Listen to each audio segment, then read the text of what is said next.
अस्सलाम वालेकुम दोस्तों, वेलकम टू माय चैनल। उम्मीद है आप लोग खैरियत से होंगे। आज की वीडियो के अंदर हम लोग अपने पोर्टफोलियो प्रोजेक्ट को कंप्लीट कर देंगे और उसके बाद रिस्पॉन्सिवनेस स्टार्ट करेंगे और उसके बाद फिर वर्सल पे डिप्लॉय कर देंगे। तो ये हमारे प्रोजेक्ट का पार्ट 3 है, वीडियो का पार्ट 3। अगर आप लोगों ने पार्ट 1 और पार्ट 2 नहीं देखा है तो काइंडली जाके वो देख लें पहले, क्योंकि ये प्रोजेक्ट मैं इस वीडियो में पार्ट 2 के बाद से कंटिन्यू करवाऊँगा। और अगर आप लोगों ने वो नहीं किया है, वहाँ तक काम नहीं किया, वहाँ तक प्रोजेक्ट नहीं किया, तो वो जाके देख लें। उसके बाद ये वीडियो स्टार्ट कीजिएगा। तो इस वीडियो के अंदर हम लोग सबसे पहले तो अपनी वेबसाइट को कंप्लीट करेंगे और फिर रिस्पॉन्सिवनेस करेंगे और फिर डिप्लॉय करेंगे। अच्छा, वीडियो शुरू करने से पहले एक गुजारिश कि अगर आप लोगों ने चैनल को सब्सक्राइब नहीं किया तो चैनल को सब्सक्राइब कर दें। और यहाँ पे मेरे पास वेब डेवलपमेंट की सीरीज़ है। अगर आप लोग को HTML CSS नहीं आती, आप लोग देख सकते हैं यहाँ से। Next.js की प्लेलिस्ट आप लोग को पता है कि साथ साथ मैं करवा ही रहा हूँ। अच्छा, एक बात और कि जो मैं वीडियो डालता हूँ, कोई सी भी अगर मैं वीडियो डाल रहा हूँ तो उसकी डिस्क्रिप्शन में मेरे पास सारी रिसोर्सेज होती हैं। मतलब ये है कि अगर आप लोग यहाँ पे आएँ, और ये जैसे कि मेरी लास्ट वीडियो है पार्ट 2 की, ठीक है। अब यहाँ पे मेरे पास ये डिस्क्रिप्शन आ रही है। यहाँ पे अगर आप मोर पे क्लिक करेंगे इस पे, तो यहाँ पे सारी रिसोर्सेज मैं यहाँ पे प्रोवाइड कर देता हूँ। फिग्मा का डिज़ाइन का लिंक हो गया, सर बिलाल की रेपो का लिंक हो गया, पार्ट 1 का लिंक मैंने दिया हुआ है यहाँ पे, अपना कोड भी दिया हुआ है यहाँ पे। कौन सा कोड दिया हुआ है जो कि मैंने इस वीडियो तक किया था, वो अपडेटेड कोड यहाँ पे मौजूद है। असाइनमेंट के सबमिशन का लिंक, तो बहुत सारे लोग नीचे कमेंट्स में पूछ रहे होते हैं कि भाई सबमिशन का लिंक दे दो, कोड दे दो, वो दे दो। तो यहाँ पे सब चीज़ें मैंने, इवन यहाँ पे बूटस्ट्रैप आइकन्स का भी लिंक लगाया हुआ है। तो सब चीज़ों का लिंक है डिस्क्रिप्शन में। आप ओपन करके उस पर, मैं यहाँ पे असाइनमेंट सबमिशन के लिंक पर अगर क्लिक करूँ तो ये ओपन हो जाएगा लिंक यहाँ पे, ठीक है। तो ये लिंक आ गया मेरा, यहाँ पे मैंने फिल किया हुआ है। आप लोग के पास ये फॉर्म खुल जाएगा, तो आपको डिस्क्रिप्शन में सब कुछ मिल जाएगा। तो चलते हैं अपनी वीडियो की तरफ और आज के टॉपिक की तरफ। तो सबसे पहले तो मैं अपना प्रोजेक्ट ओपन कर लूँगा। सही है, मेरा प्रोजेक्ट ये रहा, माई पोर्टफोलियो। और इस प्रोजेक्ट के मैं अंदर आ जाऊँगा डबल क्लिक करके, और ये मेरा प्रोजेक्ट आ गया। और हमें पता है कि प्रोजेक्ट को ओपन करने का क्या तरीका होता है। उसका ओपन करने का तरीका क्या होता है, एड्रेस बार में CMD लिखेंगे और CMD ओपन होगा और फिर कोड स्पेस डॉट लिखेंगे और एंटर कर देंगे, ठीक है। ये हमारा VS कोड ओपन कर देगा। फिर हम लोग अपना CMD बंद कर देते हैं और ये हमारा प्रोजेक्ट ओपन हो गया है। सही है, ये अपडेट रिलीज नोट साइज को बंद कर देता है। तो अभी मैं सारी चीज़ें यहाँ से हटा दूंगा, ठीक है। और टर्मिनल में जाके अपने प्रोजेक्ट को क्या कर लेते हैं, रन कर लेते हैं। तो 3 डॉट्स पे गया मैं, टर्मिनल में गया और न्यू टर्मिनल, ठीक है। तो ये न्यू टर्मिनल ओपन हो गया मेरा। और अब यहाँ पे मैं क्या लिखूंगा, npm run dev। क्योंकि npm की कमांड मैंने क्यों नहीं लिखी, क्योंकि हमारा प्रोजेक्ट ऑलरेडी क्रिएटेड है, हम कंटिन्यू करेंगे, हम नया प्रोजेक्ट नहीं बना रहे। तो npm run dev की कमांड मैंने लिखी। तो अब ये मेरा सर्वर स्टार्ट हो जाएगा और मैं इसको यहाँ से ओपन करके देख सकता हूँ। सही है, मैंने यहाँ पे, अब तो आप लोगों को आ गया होगा अच्छे से, बार बार बताने की जरूरत नहीं है। तो मैंने क्या किया कि यहाँ पे आया और यहाँ पे मैंने कंट्रोल दबाया। जैसे ही मैंने दबाया तो इस तरीके से हैंड का निशान आ गया। इस पर मैंने क्लिक करूँगा तो ये ओपन हो जाएगा, ठीक हो गया। तो ये देखें, हमने इतना काम कर लिया था। और ये हेडर और फुटर मैंने पहली वीडियो में बनवाया था, फिर दूसरी वीडियो में 2 सेक्शंस और फॉन्ट लगवाए थे। अब हम लोग आखिरी फाइनल वीडियो में इसका जो लास्ट सेक्शन रह गया वो स्टार्ट करेंगे। तो चलते हैं अपने डिज़ाइन की तरफ। यहाँ पे आप लोग देख सकते हैं, मैंने सर बिलाल की रेपो पहले से ओपन की हुई है। क्लास 7 का फोल्डर है। इसमें मैं नीचे आऊँगा और यहाँ पे मेरे पास फिग्मा असाइनमेंट 4 की हेडिंग है और यहाँ पे मुझे फिग्मा का लिंक मिल जाएगा, ठीक है। इस लिंक को हम ओपन कर लेंगे न्यू टैब के अंदर। आप लोग राइट क्लिक करके न्यू टैब पे open link in new tab कर सकते हो इस तरीके से। सही है, तो ये ओपन हो गया है हमारा। और हमें क्या करना है, अब हमें ये वाला सेक्शन बनाना है। कोई बहुत आसान है, बहुत इजी है। सही, अगर आप लोगों ने मेरी सेकंड वीडियो देखी है तो आप लोग बहुत इजीली ये बना सकते हो। सही है, खुद से भी बना सकते हो। लेकिन फॉर बिगनर्स मैं वीडियो में गाइड कर रहा हूँ आप लोगों को कि कैसे बना सकते हैं हम लोग, लेकिन बहुत ईजी है। देखें, हम क्या करेंगे सबसे पहले कि हमारे पास ये पूरा सेक्शन है। तो इस पूरे सेक्शन में हम लोग, जब भी आप लोग कोई डिज़ाइन बनाओगे ना, तो सबसे पहले ये देखना आपको कि कोई चीज़ इसमें कॉमन है, मतलब कोई चीज़ रिपीटेटिव है, कोई चीज़ रिपीट हो रही है। तो अगर आप लोग गौर से देखो तो ये फीचर वर्ड्स की हेडिंग है, उसके बाद यहाँ पे ये एक कार्ड है। सही है, ये एक कार्ड है। अब ये जो एक कार्ड है, अगर हमने ये बना लिया तो इसका मतलब ये और इसके नीचे वाला ये ऑटोमेटिकली बन जाएंगे, ठीक है। ये मेरा माउस पता नहीं क्यों ब्लिंक हो रहा है, इसको इग्नोर करें। तो अगर हमने ये बना लिया तो हमें सिर्फ उसको डुप्लीकेट करना है, कॉपी पेस्ट करना है। तो हमें सिर्फ ये चीज़ बनानी है, फीचर वर्क्स बनाना है और ये चीज़ बनानी है। ओके, समझ आई बात? तो इसका ये है, ये इसकी स्ट्रेटेजी है कि हम लोग पहले सिर्फ ये क्रिएट करेंगे। तो चलते हैं अब अपने प्रोजेक्ट के अंदर, और यहाँ पे मैं इसका थोड़ा सा ओवरव्यू दे देता हूँ कि क्या क्या चीज़ें हैं हमारे पास। अगर आप लोगों ने नहीं देखी, आप लोग सिर्फ डायरेक्ट थर्ड वीडियो देख रहे हो, मैं तो रिकमेंड करूँगा कि पहले पार्ट 1 पार्ट 2 देखें आप लोग। तो यहाँ पे आप लोग देखें कॉम्पोनेंट्स है, सही है, सॉरी एसआरसी का फोल्डर है, और एसआरसी के फोल्डर के अंदर ऐप का फोल्डर है। ऐप के फोल्डर के अंदर हमारे पास क्या चीज़ें मौजूद है? ऐप के फोल्डर के अंदर डायरेक्टली हमारे पास global dot C S S है, जिसमें हम लोग अपनी सी एस एस लिखते हैं। मैंने सी एस एस में कुछ लिखी हुई भी है, सही है। इसके बाद layout dot T S x है, जिसमें हमने हेडर को कॉल कराया और फुटर को कॉल कराया, चिल्ड्रेन के ऊपर और नीचे। चिल्ड्रेन अगर आप लोगों ने मेरी प्रीवियस वीडियोस देखी हैं तो उसमें मैंने बताया कि चिल्ड्रेन की जगह हमारा एक्चुअल पेज का कोड आके सब्सटीट्यूट हो जाता है, रिप्लेस हो जाता है। एक्चुअल पेज का कोड आके यहाँ पे डल जाएगा इसकी जगह, और हमारा पेज लोड हो जाएगा, सही है। तो इसकी अभी मैं ज़्यादा डीप में नहीं जाऊँगा कि ये चिल्ड्रेन क्या कर रहा है, मैंने ऑलरेडी बताया है आप लोगों को, ये चीज़ पता होनी चाहिए। अच्छा, फिर ये पे डॉट मॉड्यूल इसको हम यूज़ नहीं कर रहे, और पे डॉट टी एस एक्स है। और ये page dot T S x क्या है? ये हमारा मेन जो होम पेज है वो हमारा ये है page dot T S x. इसमें मैंने ये वाला डिव अभी हीरो सेक्शन बंद किया हुआ है, और ये रिसेंट पोस्ट का डिव है। तो ये जो page dot T S x है हमारा, ये बेसिकली कौन सा पेज है? ये वाला पेज है, सही है। आप लोग देख सकते हैं ये जो है हमारे पास ये चीज़ें दिख रही हैं, ये वाला सेक्शन और ये वाला सेक्शन। तो ये जो हमारा मेन सेक्शन है ये क्या है? ये हीरो सेक्शन है। ये रहा, ये जो मैंने हाईलाइट किया है, ये हीरो सेक्शन है, सही है। हेडर को हटा के, क्योंकि हेडर तो हमने कहाँ कॉल करा है? Layout dot T S x में। हेडर क्या है? हेडर हमारा यहाँ से आ रहा है, कॉम्पोनेंट्स के अंदर जाएंगे और हेडर के अंदर, सही है। तो ये जो हेडर है ये हेडर का कोड हो गया, ये फुटर का कोड हो गया, कॉम्पोनेंट्स के अंदर जाके ये फुटर का कोड हो गया। अच्छा, यहाँ पे फुटर के अंदर मैं क्या करूँगा? इसको हटा दूंगा। किसको हटा दूंगा? क्योंकि ये लिंक अभी यूज़ नहीं हो रहा है और डिप्लॉय करने में मसला करेगा, उसको यहाँ से हटा देते हैं, ठीक है। अच्छा, अब मैं फुटर को बंद कर दूंगा, और हेडर में कोई अनयूज इंपोर्ट नहीं है, तो हम इस हेडर को ऐसे ही छोड़ देंगे, इसको बंद कर देंगे, ठीक हो गया। और हमने ये क्या किया था कि रिसेंट पोस्ट का एक कंपोनेंट बनाया था, रिसेंट पोस्ट कार्ड का। ये क्या कर रहा था कि इस हमारे पास क्योंकि कार्ड्स रिपीट हो रहे थे। कौन से कार्ड रिपीट हो रहे थे? ये वाला, एक ये वाला कार्ड, और ये देखें 2 मरतबा बना हुआ है। तो हमने ये किया कि हमने 1 मरतबा बना के इसको 1 मरतबा बनाया, और उसको कंपोनेंट के अंदर डाल लिया, और उस कंपोनेंट को फिर 2 बार कॉल करा लिया। समझ आई बात? तो क्या किया हमने, ये देखें, ये कार्ड पेरेंट का मैंने एक डिफ लिया, उसके अंदर कार्ड के कंपोनेंट को 2 बार कॉल कराया है। तो इससे ये हुआ कि वो कंपोनेंट 2 बार यहाँ पे हमें दिख रहा है, ठीक हो गया।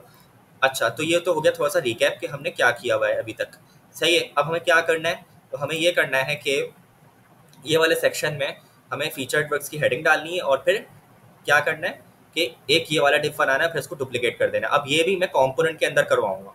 क्या करूंगा कि फीचर्ड वर्क्स का एक कंपोनेंट बनाऊंगा, और उस कंपोनेंट को 1 मरतबा बना के उसको 3 मरतबा कॉल करवा लेंगे।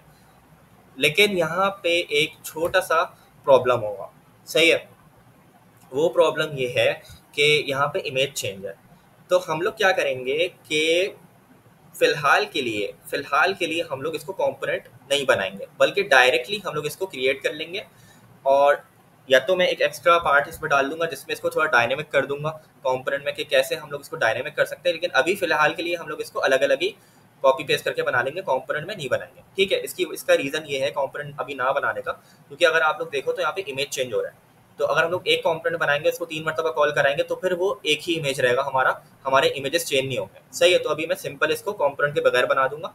फिर नेक्स्ट वीडियो अगर मैं लाऊंगा तो उसके अंदर फिर मैं तो उसको वो एक एक्स्ट्रा स्टेप होगा। अगर आप लोग चाहो तो ये यहाँ तक भी सबमिट कर सकते हो इसको बना के भी, बल्कि इवन रिस्पॉन्सिवनेस करने की भी ज़रूरत नहीं है, क्योंकि इसमें लिखा हुआ है कि रिस्पॉन्सिवनेस इज़ ऑप्शनल। यहाँ पे लिखा हुआ है रिस्पॉन्सिवनेस क्या है? ऑप्शनल है, ठीक है। तो आप लोग चाहो तो उसको सबमिट कर सकते हो, लेकिन मैं ये कहूँगा कि जब इतना कर लिया है तो रिस्पॉन्सिवनेस भी कर ही लें आप लोग, क्योंकि सीखने को मिलेगा कि रिस्पॉन्सिवनेस कैसे होती है। तो चलते हैं, अब स्टार्ट करते हैं। तो सबसे पहले तो मैं इस सेक्शन को पकड़ूंगा। कैसे पकड़ूंगा? अपने लेफ्ट साइड पे आऊँगा, और यहाँ पे लेयर्स का मेरे पास ड्रॉप डाउन है, इसको ओपन करूँगा, होम के ड्रॉप डाउन को ओपन करूँगा, और फीचर्ड वर्क्स मेरे पास आ गया। तो आप लोग देख सकते हो ये फीचर्ड वर्क्स का मैंने जैसे ही सिलेक्ट किया तो पूरा सिलेक्ट हो गया। तो ये इसकी हाइट वाइट क्या आ रही है? हाइट विड्थ देने की कोई ज़रूरत नहीं है इसकी, सही है। इसको अभी हम छोड़ देंगे, हाइट विड्थ जो आ रही है इसको ऐसे ही छोड़ दें। इसके और अंदर आएंगे हम लोग लेफ्ट साइड पे, और यहाँ पे हमारे पास क्या चीज़ है? अच्छा, ये रेक्टेंगल 34 अब देख लेते हैं। ये रेक्टेंगल 34 क्या है? ये रेक्टेंगल 34 जैसे ही मैंने सेलेक्ट किया यहाँ से, तो क्या हुआ कि ये वाला इमेज सेलेक्ट हो गया। सही है, रेक्टेंगल 30 सेलेक्ट किया तो ये वाला इमेज सेलेक्ट हो गया।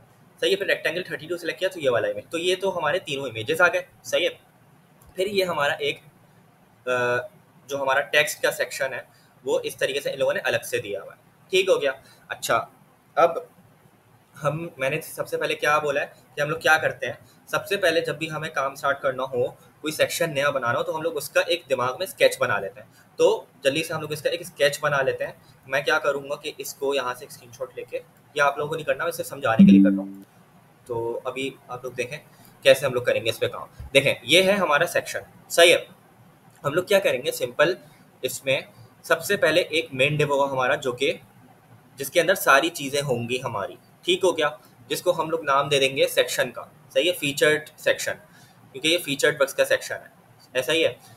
तो ये तो हमारा हो गया मेन सेक्शन, इसके अंदर सारी चीज़ें। अब उसके अंदर पहला डिव जो होगा वो कितनी जगह ले रहा होगा, वो इतनी जगह ले, वो पूरी जगह, मतलब वो पूरी रॉ ले रहा होगा, जिसके अंदर फीचर्ड बक्स होगा। फिर उसके अंदर जो दूसरा डिव होगा, सॉरी मैंने सेक्शन बोल दिया, जो पहला डिव होगा वो इतनी पूरी जगह ले रहा होगा, यहाँ तक ले रहा होगा। फिर जो दूसरा डिव होगा उसके अंदर ये कार्ड आ जाएगा। ठीक है, फिर जो तीसरा डिव होगा उसके अंदर ये आ जाएगा इस तरीके से। फिर जो चौथा डिव होगा हमारा, उसके अंदर ये आखिरी वाला कार्ड आ जाएगा हमारे पास। सही है, तो अब ये हमने 3 मेन डिव बना दिए। 3 मेन डिव के अंदर इनकी अपनी अपनी चीज़ है। अब ये जो हमने एक बनाया है डिव, इसके अंदर अब देखें कैसे होगा। इसके अंदर हमारे पास सबसे पहले क्या आएगा, एक इमेज आ जाएगा। ठीक है, और फिर एक और डिव आएगा। अब इमेज के बाद क्या आएगा, एक और डिव ले रहा हूँ मैं, डायरेक्ट इन चीज़ों को प्लेस नहीं कर रहा। इमेज के बाद एक और डिव आएगा, यहाँ पे भी इमेज के बाद एक और डिव आएगा। सही है, यहाँ पे भी इमेज के बाद एक और डिव आएगा। तो ये जो हम लोग दिमाग, ये सारी चीज़ें हम लोग दिमाग में बनाते हैं, और ये प्रैक्टिस से आएंगे आपको कि कैसे स्ट्रक्चर करना है। सही है, कैसे HTML स्ट्रक्चर बनाया। अब सबसे पहले इसके अंदर क्या होगा कि अब इस डिव के अंदर भी हम लोग क्या करेंगे, एक हेडिंग डालेंगे। फिर एक डिव ये होगा, सही है, जिसके अंदर क्या होगा, 2020 लिखा होगा, डैशबोर्ड लिखा होगा।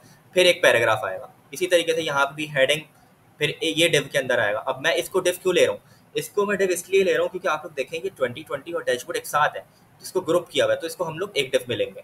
ये तो एक हेडिंग हो जाएगी हमारी, और ये हमारा एक पैराग्राफ हो जाएगा। सही है, तो ये आप लोगों ने स्ट्रक्चर देख लिया कि कैसे हम लोग इसका स्ट्रक्चर करेंगे। अब ये याद रखना है आप लोगों को। ठीक है, तो हम स्टार्ट करते हैं। सबसे पहले एक मेन डिव, फिर उसके अंदर 4 मेन डिव। ठीक है, उन 4 मेन डिव के अंदर फिर हम लोग इमेजेस लेंगे, और फिर यहाँ पे एक और मेन डिव, फिर एक और मेन डिव, फिर एक और मेन डिव। ठीक हो गया, और फिर उसके अंदर फिर हम लोग एक हेडिंग, फिर एक डिव, फिर एक पैराग्राफ। इस तरीके से हम लोग चलेंगे। तो चलते हैं, स्टार्ट करते हैं। अच्छा, अब मैं आता हूँ कोड पे, और कोड में मैं सबसे पहले आ जाता हूँ अपनी page.tss की फाइल पे। और page.tss की फाइल के अंदर हमारे पास ये रिसेंट पोस्ट का सेक्शन है ऑलरेडी। अगर आप लोगों ने इसको खोल के रखा हुआ है तो इसको यहाँ से इस तरीके से लाइन नंबर 35 पे मेरा ये आ रहा है, तो आपका जहाँ भी आ रहा है इसको एरो दबा के इसको बंद करना है। मैंने बंद कर दिया इसको। अब देखिए कोड कितना साफ सुथरा लग रहा है, हमें पता चल रहा है कि कितना कॉम्पैक्ट हो गया कोड हमारा। हमें पता चल रहा है कि हमारे कोड में है क्या क्या, हमें एक ओवरऑल उसका हाई लेवल व्यू मिल रहा है कि क्या क्या चीज़ें हमें दिख हैं हमारे कोड में ऑलरेडी। अब मैं क्या करूँगा कि इसको इस तरीके से बंद ही रखूँगा। ठीक है, और इसके बाद जो हमारा डिव है, जहाँ हमारा डिव खत्म हो रहा है रिसेंट पोस्ट वाला, उसके बाद मैं एक डिव बनाऊँगा। ठीक है, और इस डिव का मैं क्या क्लास नेम दूंगा, इसको क्या नाम दूंगा क्लास का, क्योंकि ये फीचर्ड का सेक्शन है, तो फीचर्ड डैश सेक्शन। सही है, फीचर डैश सेक्शन। अच्छा, यहाँ पे रिसेंट डैश पोस्ट मैंने दे दिया, इसको रिसेंट डैश सेक्शन भी दे सकता था। जो पहला हमारे पास डिव होता है उसको हम सेक्शन मेनली दे रहे होते हैं। एनीवेज, इसको हम लोग फीचर डैश सेक्शन नहीं रखेंगे, इसको रिसेंट डैश पोस्ट ही रखेंगे, क्योंकि अभी चेंज करूंगा तो फिर CSS में भी चेंज करना पड़ेगा यहाँ पे नेमिंग इसकी। सही है, तो हम अब स्टार्ट करते हैं। अब हमारा एक मेन डिव आ चुका है, और उसके अंदर मैंने क्या बताया था कि हम लोग एक कंटेनर लेंगे। कंटेनर का अगर आप लोगों ने मेरी पिछली वीडियो देखी है तो आप लोग को उसका आइडिया हो गया होगा हम मैं कंटेनर यहाँ पे क्यों ले रहा हूँ, आप लोग जाके देख सकते हो वहाँ से। कंटेनर ले लिया, स्पेलिंग यही होनी चाहिए वरना वो CSS मैच नहीं करेगा और हमारी स्टाइलिंग खराब हो जाएगी। अच्छा, कंटेनर के बाद अब हम लोग क्या करना है, अब हमें ये करना है कि हमारी, अच्छा मैंने हाँ ये हमारी जो स्केचिंग थी वो क्या थी कि अब एक मेन डिव आएगा। सही है, और उसके अंदर फिर इस तरीके से 3 मेन डिव और आएंगे। तो अब हम एक मेन डिव एक और ले लेते हैं। सही है, इस तरीके से डिव, और इस डिव के अंदर हम लोग क्या, मैं लिखूंगा class name main dash heading. ये किसका डिव है, मेन हेडिंग का। सही है, और यहाँ पे मैं एच, क्योंकि ये हमारी जो हेडिंग है ये थोड़ी सी छोटी है तो मैं इसको H3 ले लूँगा, H3। और H3 के अंदर इसमें क्या टेक्स्ट हमें लेना है, फीचर्ड वर्क्स, तो लिख लेते हैं इसको फीचर्ड वर्क्स। सही है, ये हो गया, हमारा हेडिंग आ गई। और अब ये हेडिंग हमारी हो गई और इस हेडिंग का हमारा हमने एक अलग डिफ बना दिया। सही है, ये एक डिफ इस तरीके से आ गया। अब हमें क्या करना है, अब हमें एक और मेन डिफ लेना है और उस डिफ के अंदर पहले इमेज आएगा, तो ले लेते हैं जल्दी से। अब ये जो जहाँ डिफ खत्म हो रहा है इस डिफ के नीचे मैं आऊँगा और एक डिफ और लूँगा। अच्छा ये ध्यान रखें कि ये जो डिफ आया है ये किसके अंदर है, कंटेनर के अंदर ही है ये। सही है, मेन हेडिंग का डिफ अलग है और ये फिर डिफ एक और आ रहा है। सही है, कंटेनर के अंदर ही है ये। अच्छा अब यहाँ पे हम लोग इसको क्या नाम दें, कार्ड का नाम दे देते हैं।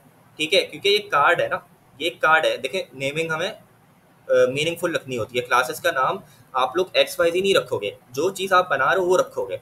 सही है, कार्ड रखेंगे। अब ये कार्ड है, ठीक है। अच्छा आप लोग बोलोगे कि रिसेंट पोस्ट के अंदर भी तो कार्ड था हमारे पास, उसमें भी हमने कार्ड रखा था, है ना। यहाँ पे भी कार्ड हमने, अच्छा यहाँ तो कंपोनेंट है, लेकिन आप लोगों को सवाल हो सकता है कि अगर मैं कंपोनेंट के अंदर जाऊँ तो वहाँ पे भी क्लास नेम कार्ड ही है, तो क्या हमारी स्टाइलिंग मिक्स नहीं होगी, CSS देने में मुश्किल नहीं होगी। तो इसका रीज़न मैंने सिंपल सा पिछली वीडियो में भी दिया था कि हम लोग स्टाइलिंग को टारगेट कर रहे होते हैं ना, वो अपने पेरेंट से पकड़ रहे होते हैं। पेरेंट क्या है इसका पेरेंट फीचर सेक्शन है, तो हम इससे पकड़ेंगे और इसके बाद कार्ड लगाएंगे। पहले ये लिखेंगे फिर कार्ड लगाएंगे, तो हमें इशू नहीं आएगा। सही है। अच्छा मैं यहाँ पे एक चीज़ और करूँगा कि अपने इस कोड को कंटेनर के अंदर एक और डिव ले लूँगा। सही है, और उसको मैं मेन रख दूँगा, मेन का डिव रख दूँगा। ठीक है, और अब इसके अंदर मैं सारी चीज़ें डाल दूँगा अपने। तो मैंने क्या किया, सिंपल कंटेनर लिया, कंटेनर के अंदर एक और मेन डिव लिया, उसके अंदर फिर मैंने अपनी मेन हेडिंग डाली। अब मैं कार्ड बनाना स्टार्ट कर रहा हूँ। अब जल्दी से हम कार्ड बनाना स्टार्ट कर लेते हैं। तो कार्ड में हमारे पास क्या चीज़ आ जाएगी, सबसे पहले इमेज आएगा, तो इमेज का कंपोनेंट ले लेते हैं जल्दी से, इमेज, और इसको इंपोर्ट कराना पड़ेगा। इंपोर्ट हुआ भाई, ये सही है, गुड। href इक्वल्स, और इसका अब हमें सोर्स चाहिए होगा, तो हम अब इस इमेज को निकालना पड़ेगा, इस इमेज को। तो वापस से अपने डिज़ाइन में आएंगे, और कौन सा इमेज था हमारा, तो लेफ्ट साइड पे हम लोग इमेज को सिलेक्ट कर लेते हैं, रेक्टेंगल 30, रेक्टेंगल 30। सही है, रेक्टेंगल 30 को सिलेक्ट किया, राइट साइड पे आए और यहाँ पे हम लोग एक्सपोर्ट पे क्लिक नहीं करना, सॉरी, प्रीव्यू पे क्लिक करना है। अब देख लेते हैं, सही है, बिल्कुल सही है। अब एक्सपोर्ट रेक्टेंगल जो आ रहा है नीचे, इस पर क्लिक करना है, इस पर क्लिक करेंगे और हमारे पास ये डाउनलोड हो जाएगा। मेरे पास ये इस तरीके से पूछेगा कहाँ डाउनलोड होता है, आपके पास डायरेक्ट डाउनलोड हो जाएगा शायद। तो मैं इसको इनाम दे देता हूँ Image1। ठीक है, ये डाउनलोड हो गया। अब मैं जाऊँगा इसके फोल्डर में। अब हमें पता है कि ये तो हमें डाउनलोड्स के फोल्डर में डाउनलोड हुआ है ना, देखिए डाउनलोड्स के फोल्डर में डाउनलोड हुआ है। तो इसको मैं कॉपी करूँगा यहाँ से और अपने प्रोजेक्ट के पब्लिक फोल्डर में, प्रोजेक्ट में आऊँगा, ये रहा मेरा पब्लिक का फोल्डर, आप लोग देख सकते हैं। इस पब्लिक के अंदर मैं यहाँ पे आके पेस्ट कर दूंगा इसको, Image1। सही है, अब मैं इधर आऊँगा सिंपल, और यहाँ पे अपने कोड में href के अंदर क्या लिख सकता हूँ मैं, ./ अच्छा यहाँ पे href नहीं आएगा, src आएगा। सही है, गलत लिख दिया मैंने, src आएगा। ठीक है, src आएगा। href तो लिंक के टैग में होता है, लिंक के कंपोनेंट में, और एंकर टैग में होता है। अच्छा अब मैं यहाँ पे क्या लिख सकता हूँ, ./ और अपने इमेज का पाथ, मेरी इमेज का पाथ क्या है, ./ क्योंकि पब्लिक के फोल्डर में हम लोग देख लेते हैं क्या है, Image1। सही है, तो जो स्पेलिंग यहाँ पे है एग्जैक्टली हमें वैसी लिखनी है। कैपिटल है तो कैपिटल, स्मॉल है तो स्मॉल। मेरा आई स्मॉल है, एम स्मॉल, ए स्मॉल, GE, और 1.png। सही है, अब यहाँ पे इसकी हम लोग विड्थ और हाइट दे देते हैं। विड्थ हमारी है 200, फिलहाल के लिए अभी 200 रख लेते हैं, और फिर बाद में एडजस्ट कर लेंगे। हाइट भी 200 और ऑल्ट रख देते हैं।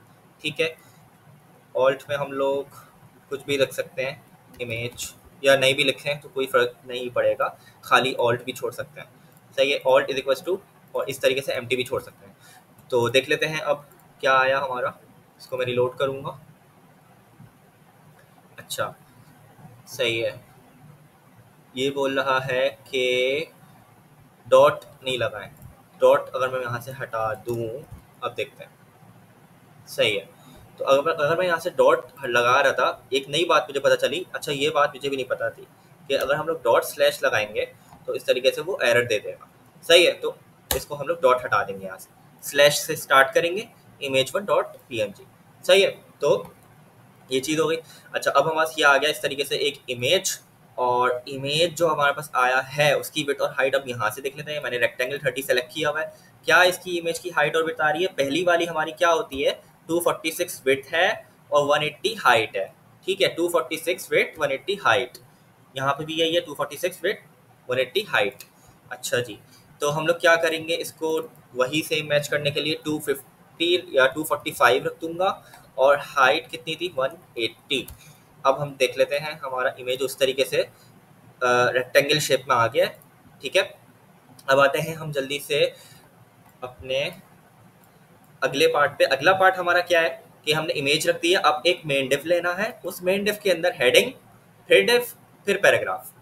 सही है, आते हैं अब इमेज के बाद एक मेन डिव, डिव, और इसको मैं दे दूंगा नाम, नाम को अभी छोड़ा, अभी हम इसका स्ट्रक्चर बनाते हैं। एक डिव, डिव के अंदर एक हेडिंग, हेडिंग क्योंकि थोड़ी सी बड़ी है, अब इसको हमने H3 दिया था, इस वाली को हम लोग H2 दे सकते हैं, थोड़ा सा बड़ा है, थोड़ी सा बड़ी हेडिंग है। ठीक है, नीचे आए, डिव के अंदर आए, ये वाले डिव के अंदर, और H2, H2 में क्या देना है हमें, डिजाइनिंग डैशबोर्ड। इसको मैं यहाँ से डायरेक्ट कॉपी कर लूँगा, अगर मुझे ये मिल जाता है तो। ये रहा, सही है, इसमें आए और यहाँ पे आए और यहाँ पे राइट क्लिक करके कॉपी, और यहाँ पे मैंने जस्ट पेस्ट कर देना है। हेडिंग हो गई हमारी। उसके बाद एक मेन डिव लेना था इसका, ये मेन डिव आ जाएगा, तो वापस से एक मेन डिव, इसके अंदर हमारी वो वाली HTML आएगी जो कि हमें 2020 एक, अच्छा इसको बैच कहते हैं, तो ये बैच है, बैच और डैशबोर्ड आएगा। सही है, फिर ये टेक्स्ट आ जाएगा, इस टेक्स्ट को कॉपी कर लेते हैं, टेक्स्ट, तो टेक्स्ट को हम लोग किस पे लेंगे, पैराग्राफ पे ले लेंगे। ठीक हो गया, पैराग्राफ पे ले लिया, राइट क्लिक किया और यहाँ पे फॉर्मेट डॉक्यूमेंट पे क्लिक किया। अब ये इस तरीके से आ जाएगा, एक के नीचे एक लाइन आ जाएगी। अब ये लंबा नहीं जाएगा पैराग्राफ हमारा। सही है, अच्छा जी, अब इधर आते हैं और देख लेते हैं अपना कोड कैसा दिख रहा है। सही है, आउटपुट हमारा इस तरीके से आ रहा है।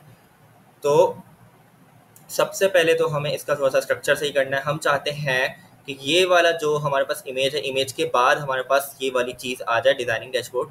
तो हमें कुछ भी नहीं करना, इन दोनों का जो पेरेंट है इस डिव का, यानी ये जो डिव है, ये वाला डिव जो मैंने सेलेक्ट किया है, और ये इमेज, इन दोनों का पेरेंट जो भी है उसको फ्लेक्स दे देना है। सही है, क्या है इन दोनों का पेरेंट, एक ये इमेज है और एक ये क्लास नेम। इसको हम लोग पहले तो दे देते हैं कार्ड डैश कॉन्टेंट, इस डिव को, जिसके अंदर मेरी हेडिंग है और पैराग्राफ है, इसको मैंने कार्ड डैश कॉन्टेंट दे दिया। तो कार्ड डैश कॉन्टेंट और इमेज, इन दोनों का पेरेंट कौन, कार्ड। सही है, तो ये इस कार्ड को हमें डिस्प्ले फ्लैग्स देना है। अब हम आते हैं अपने फीचर्ड सेक्शन पे। फीचर्ड सेक्शन को मैंने ऐसे कॉपी करना है, ठीक है, और यहाँ से मैंने इसको फाइल्स खोल के global.css में जाना है, और सबसे नीचे आके और यहाँ पे मैंने डॉट लगाना है और पेस्ट कर देना है। अब हमें पता चल गया कि हम लोग जो CSS लगाएंगे वो कौन से CSS होगी, कौन से सेक्शन पे लगेगी, फीचर्ड सेक्शन के अंदर लगेगी। सही है, इसके अंदर मैंने क्या किस पे अप्लाई करना था, कार्ड पे, डॉट कार्ड, और यहाँ पे सिंपल फ्लेक्स दे देना है, डिस्प्ले फ्लेक्स। सही है, ठीक हो गया। अब मैं इधर आऊँगा और देखूंगा तो मेरे पास इस तरीके से दोनों, पहले नीचे आ रहा था, अब ये इसके साइड में आ गया। ठीक हो गया, अच्छा जी, ये हो गया हमारा। अब हमने क्या करना है, अपनी फॉन्ट स्टाइलिंग कर लेनी है, फीचर्ड वर्क्स। अच्छा, फॉन्ट स्टाइलिंग तो हमारी ऑटोमेटिकली हुई भी है। क्यों हुई भी है, क्योंकि हमने layout.tsx में पहले ही हीबो का फॉन्ट हमने लगाया हुआ है। तो हमारे जितने भी चिल्ड्रन हैं उन सब पे क्या अप्लाई हो रहा है, हीबो। और जो जितने भी हेडर कह रहा हूँ, हेडर तो एक ही होता है, हेडर के अंदर जितनी भी चीज़ें हैं उन सब पे क्या अप्लाई हो रहा है, इंटर। ठीक है, लेकिन चिल्ड्रन पे क्या अप्लाई होगा, हीबो। सिर्फ और सिर्फ हेडर के अंदर जितनी भी चीज़ें हैं उन सब पे इंटर अप्लाई हो जाएगा, बाकी हर चीज़ पे हीबो अप्लाई होगा। सही है, अच्छा, तो ये हो गया हमारा फ़ॉन्ट का काम। फ़ॉन्ट का काम हमारा हुआ हुआ है, बस हमें फ़ॉन्ट साइजिंग करनी है इसकी। तो फ़ॉन्ट साइजिंग कर देते हैं, कोई मसले वाली बात नहीं है। सबसे पहले फीचर्ड वर्क्स की कर देते हैं। फीचर्ड वर्क्स का फ़ॉन्ट स्टाइल पकड़ लेते हैं, फ़ॉन्ट साइज़ पकड़ लेते हैं। फ़ॉन्ट साइज़ कहाँ से मिलेगा हमें इसका, ये रहा फीचर्ड वर्क्स, ये रहा, लेफ्ट साइड से हमने इसको ढूंढा, इसको पकड़ा, ये आ गया ब्लूज पे, ब्लू लाइन आ गई, मतलब सेलेक्ट हो गया। राइट साइड पे आएंगे और यहाँ से हम इसका फ़ॉन्ट साइज देख लेंगे। फ़ॉन्ट साइज क्या है इसका, 22 पिक्सल। फ़ॉन्ट वेट क्या है, 500। ठीक है, 22 पिक्सल 500। तो अब हम लोग आएंगे फीचर्ड वर्क्स। अब फीचर्ड वर्क्स किसके अंदर है? मेन डैश हेडिंग के अंदर है। तो यहाँ से इस मेन डैश हेडिंग को कॉपी करना है, global dot C S S में आना है और यहाँ पे feature dash section dot main heading h3। तो हम लोग ऐसे भी स्टाइलिंग दे सकते हैं, ये ज़रूरी नहीं है कि आप लोग h3 को भी क्लास दो। मैंने क्या किया, फीचर्ड सेक्शन को पकड़ा, यानी इसके पेरेंट को पकड़ा, फिर इसके जो पेरेंट है यानी कि h3 का जो पेरेंट कौन है, मेन हेडिंग को पकड़ा और उसके बाद मैंने बता दिया कि मेन हेडिंग के अंदर एक h3 पड़ा हुआ है, उसको ले आओ। क्योंकि ये मैंने क्लास नेम नहीं दिया इसलिए मैंने h3 से पहले डॉट नहीं लगाया। अगर मैं यहाँ पे कोई क्लास नेम दे देता इस तरीके से, एक सेकेंड, अगर मैं इस तरीके से यहाँ पे कोई क्लास नेम दे देता कुछ भी, तो फिर मुझे इससे पकड़ना अगर मुझे होता, इससे टारगेट करना होता, तो इससे पहले मैं यहाँ पे डॉट लगाता। सही है, इस तरीके से मैं यहाँ पे डॉट लगाता, लेकिन अभी मैंने डॉट नहीं लगाया। क्यों नहीं लगाया? क्योंकि मैंने इसको अभी एलिमेंट से टारगेट किया है, h3 से डायरेक्ट। ठीक है, अब इधर आएंगे और इसका हम लोग फॉन्ट साइज दे देंगे। फॉन्ट साइज क्या था? इसका फॉन्ट साइज था 22 पिक्सल और फॉन्ट वेट क्या था? इसका था 500। ठीक हो गया। अच्छा, अब हम बात कर लेते हैं इस डिज़ाइनिंग डैशबोर्ड की। तो इसको मैं ढूंढ लेता हूँ, ये रहा, मुझे मिल गया। लेफ्ट साइड से सेलेक्ट किया, इसके देख लेते हैं फॉन्ट साइज और फॉन्ट वेट 30 पिक्सल और 700। सही है। अच्छा, अब हम इधर आएंगे और हम किसको ढूंढेंगे? डिज़ाइनिंग डैशबोर्ड को। ये नीचे आए, नीचे में हमें मिल जाएगा, ये रहा डिज़ाइनिंग डैशबोर्ड। अब हम क्या करेंगे, कार्ड डैश कॉन्टेंट, ये रहा, हमने इसका पेरेंट देखा और इसके अंदर डायरेक्ट h2 है। तो कार्ड डैश कॉन्टेंट के अंदर क्या है? कार्ड डैश कॉन्टेंट के अंदर h2 है, h2। सही है। और यहाँ पे फॉन्ट साइज क्या था? 30 पिक्सल और फॉन्ट डैश वेट 700। ठीक हो गया। इसको मैं यहाँ से कॉपी कर देता हूँ कि भाई ये फीचर्ड सेक्शन के अंदर है। सही है। अच्छा, यहाँ पे हाँ गौर से देखिएगा, इधर स्पेस देना ज़रूरी है, यहाँ पे स्पेस देना ज़रूरी है। अगर आप यहाँ पे स्पेस नहीं दोगे तो ये इस तरीके से ये वाली CSS अप्लाई नहीं होगी। तो स्पेस देना ज़रूरी है। इधर इधर जो मैंने ब्लू से हाईलाइट किया इसको स्पेस देना ज़रूरी है। अच्छा जी, ये हो गया हमारा स्टाइलिंग, फॉन्ट साइजिंग। अब हम बात कर लेते हैं इसकी, ये वाले टेक्स्ट की। तो इसको भी यहाँ से मैं लेफ्ट से पकड़ूंगा और यहाँ पे मैं देख लेता हूँ इसका फॉन्ट साइज 18 और वेट है 300, 18 पिक्सल और 300। सही है। इधर है और हमने पैराग्राफ को देना है क्लास। तो पैराग्राफ को क्लास नेम देने की ज़रूरत नहीं है, कार्ड डैश कॉन्टेंट को ही पकड़ते हुए पैराग्राफ को टारगेट कर लेंगे। सही है।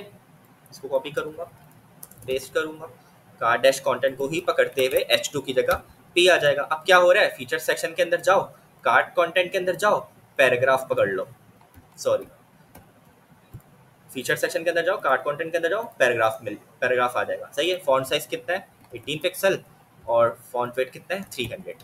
ओके, ये हो गया हमारा फॉन्ट स्टाइलिंग का। ये डैशबोर्ड अभी हमने यहाँ पे लिखा हुआ नहीं है, तो यहाँ पे देख लेते हैं। अब आप लोग देख सकते हो यहाँ पे थोड़ा थोड़ा हमें स्टाइलिंग मिल रही है। सही है। अच्छा, अब हमें थोड़ा सा क्या चाहिए, इन दोनों के बीच में गैप चाहिए। तो गैप को अभी छोड़ें, पहले हम लोग ये बना लेते हैं 2020 और डैशबोर्ड। सही है। अच्छा, अब इधर आते हैं, सॉरी, अपने HTML में, page.tsx में। सही है, इसको बंद कर देता हूँ। अच्छा, अब हमने ये वाला जो डिफ रखा था, ये किसके लिए रखा था? 2020 और डैशबोर्ड के लिए। मैंने क्या बताया था, इसको हम बैच कहते हैं। इस चीज़ को, ये जो चीज़ है इसको हम बैच कहते हैं, BADGE। ठीक है, बैच। सही है। अच्छा, इसको हम लोग बना लेते हैं। तो हम लोग इसको कैसे बनाएंगे? सिंपल, हम लोग ये करेंगे कि एक डिव लेंगे, उसके अंदर हम लोग 2020 लिखेंगे और उसको हम लोग बॉर्डर रेडियस दे देंगे और बैकग्राउंड कलर दे देंगे। समझ आई बात? सिंपल, आसान सी बात है। वो ये जो चीज़ कर्व हो रही है इसका मतलब ये बॉर्डर रेडियस है। सही है। तो हम लोग एक और डिव लेंगे इसके अंदर इस तरीके से और इसको मैं नाम दूंगा बैच। ठीक है, बैच। और इसके अंदर मैं क्या ले लूँगा, एक पैराग्राफ ले लूँगा और यहाँ पे 2020 लिख दूँगा। ठीक हो गया। और यहाँ पे डैशबोर्ड जो है, डैशबोर्ड तो सिंपल हमारी क्या है, एक पैराग्राफ है, उसको हम लोग पे ही ले लेते हैं। लेकिन वो पैराग्राफ मैंने कहाँ लिया है? बैच के बाहर लिया है, बैच के अंदर नहीं लिया। सही है। तो यहाँ पे मैं इसको लिख दूँगा डैशबोर्ड। ठीक हो गया।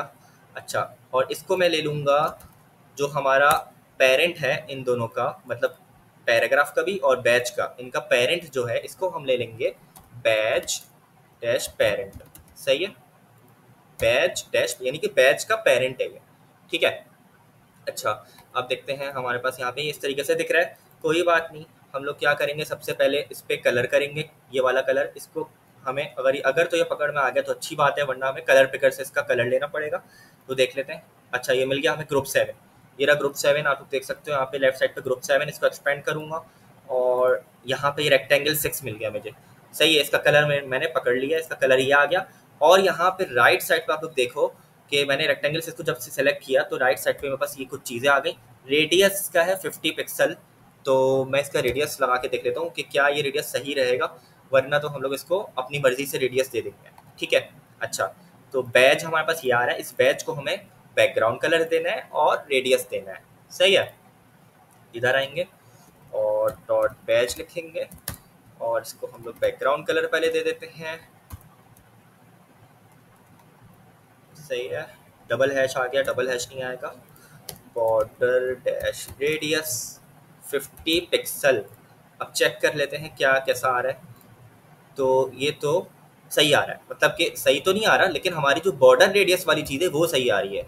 सही है, देखें ये कर्व हो गया हमारा। सही है, और यहाँ से भी कर्व हो गया।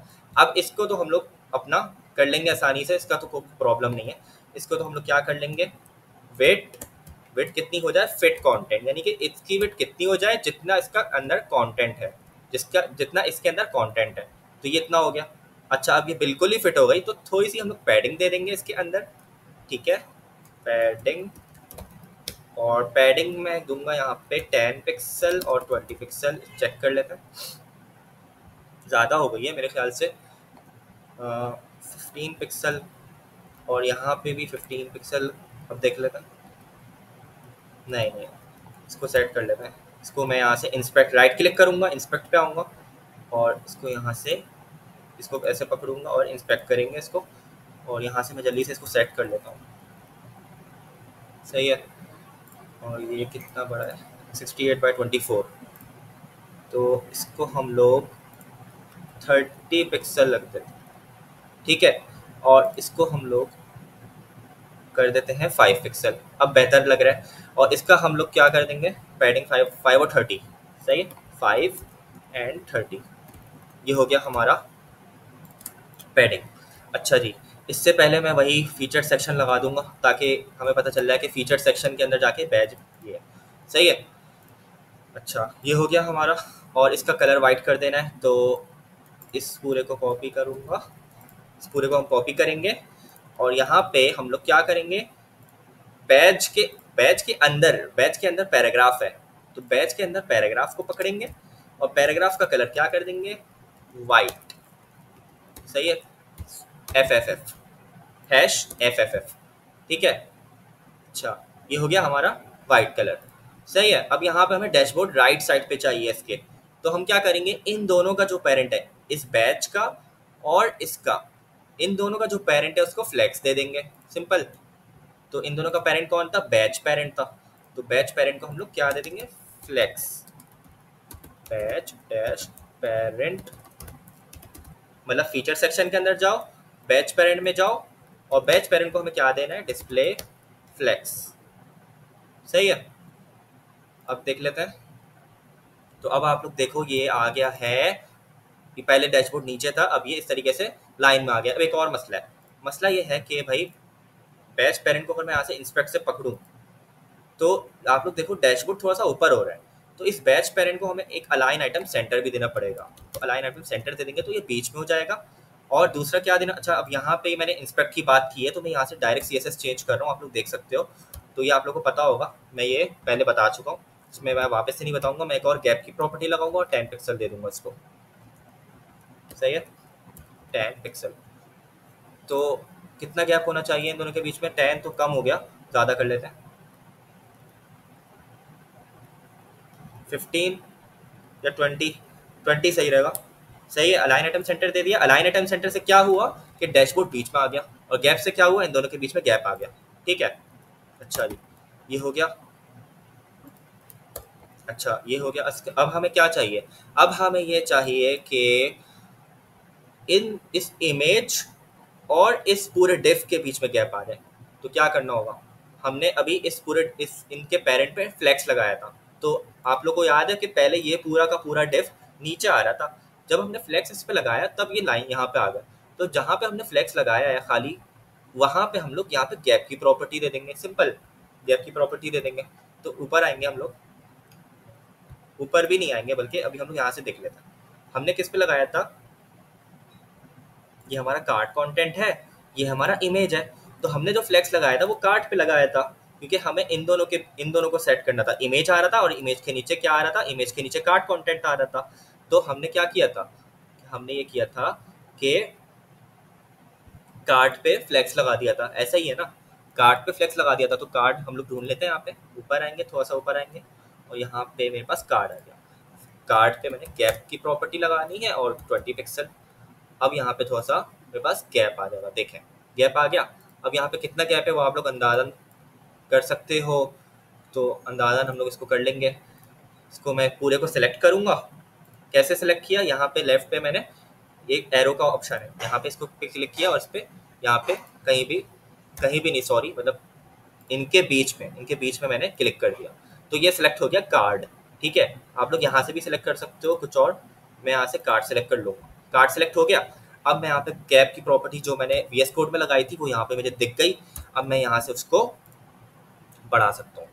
ठीक है, तो जितना भी मुझे चाहिए, 30 पिक्सल सही रहेगा मेरे ख्याल से, 30 पिक्सल कर लेता है। 30 पिक्सल इसको चेंज करके 30 पिक्सल कर देते हैं। तो ये इंस्पेक्टर बहुत काम की चीज़ होती है, इंस्पेक्टर खोल के आप लोग इसको कर सकते हो। अब मैं काम ये करूँगा कि अब मुझे सिंपल इतना सा काम करना है कि मैंने ये पूरा डिज़ाइन कर लिया है, इस पूरे डिफ को मैंने डिज़ाइन कर लिया, डेवलप कर लिया है, इसको मैंने जस्ट डुप्लिकेट करना है। तो इनको हम लोग डुप्लिकेट कर देते हैं। कैसे डुप्लिकेट करेंगे, अपने कोड में आएंगे, अपने HTML में आएंगे, और यहाँ पे मेरे कार्ड का एक डिफ दिख रहा है, इस पूरे कार्ड को मैं कॉपी करूँगा। ठीक है, और इस कार्ड को मैं वापस से पेस्ट कर दूंगा, Ctrl+C और Ctrl+V।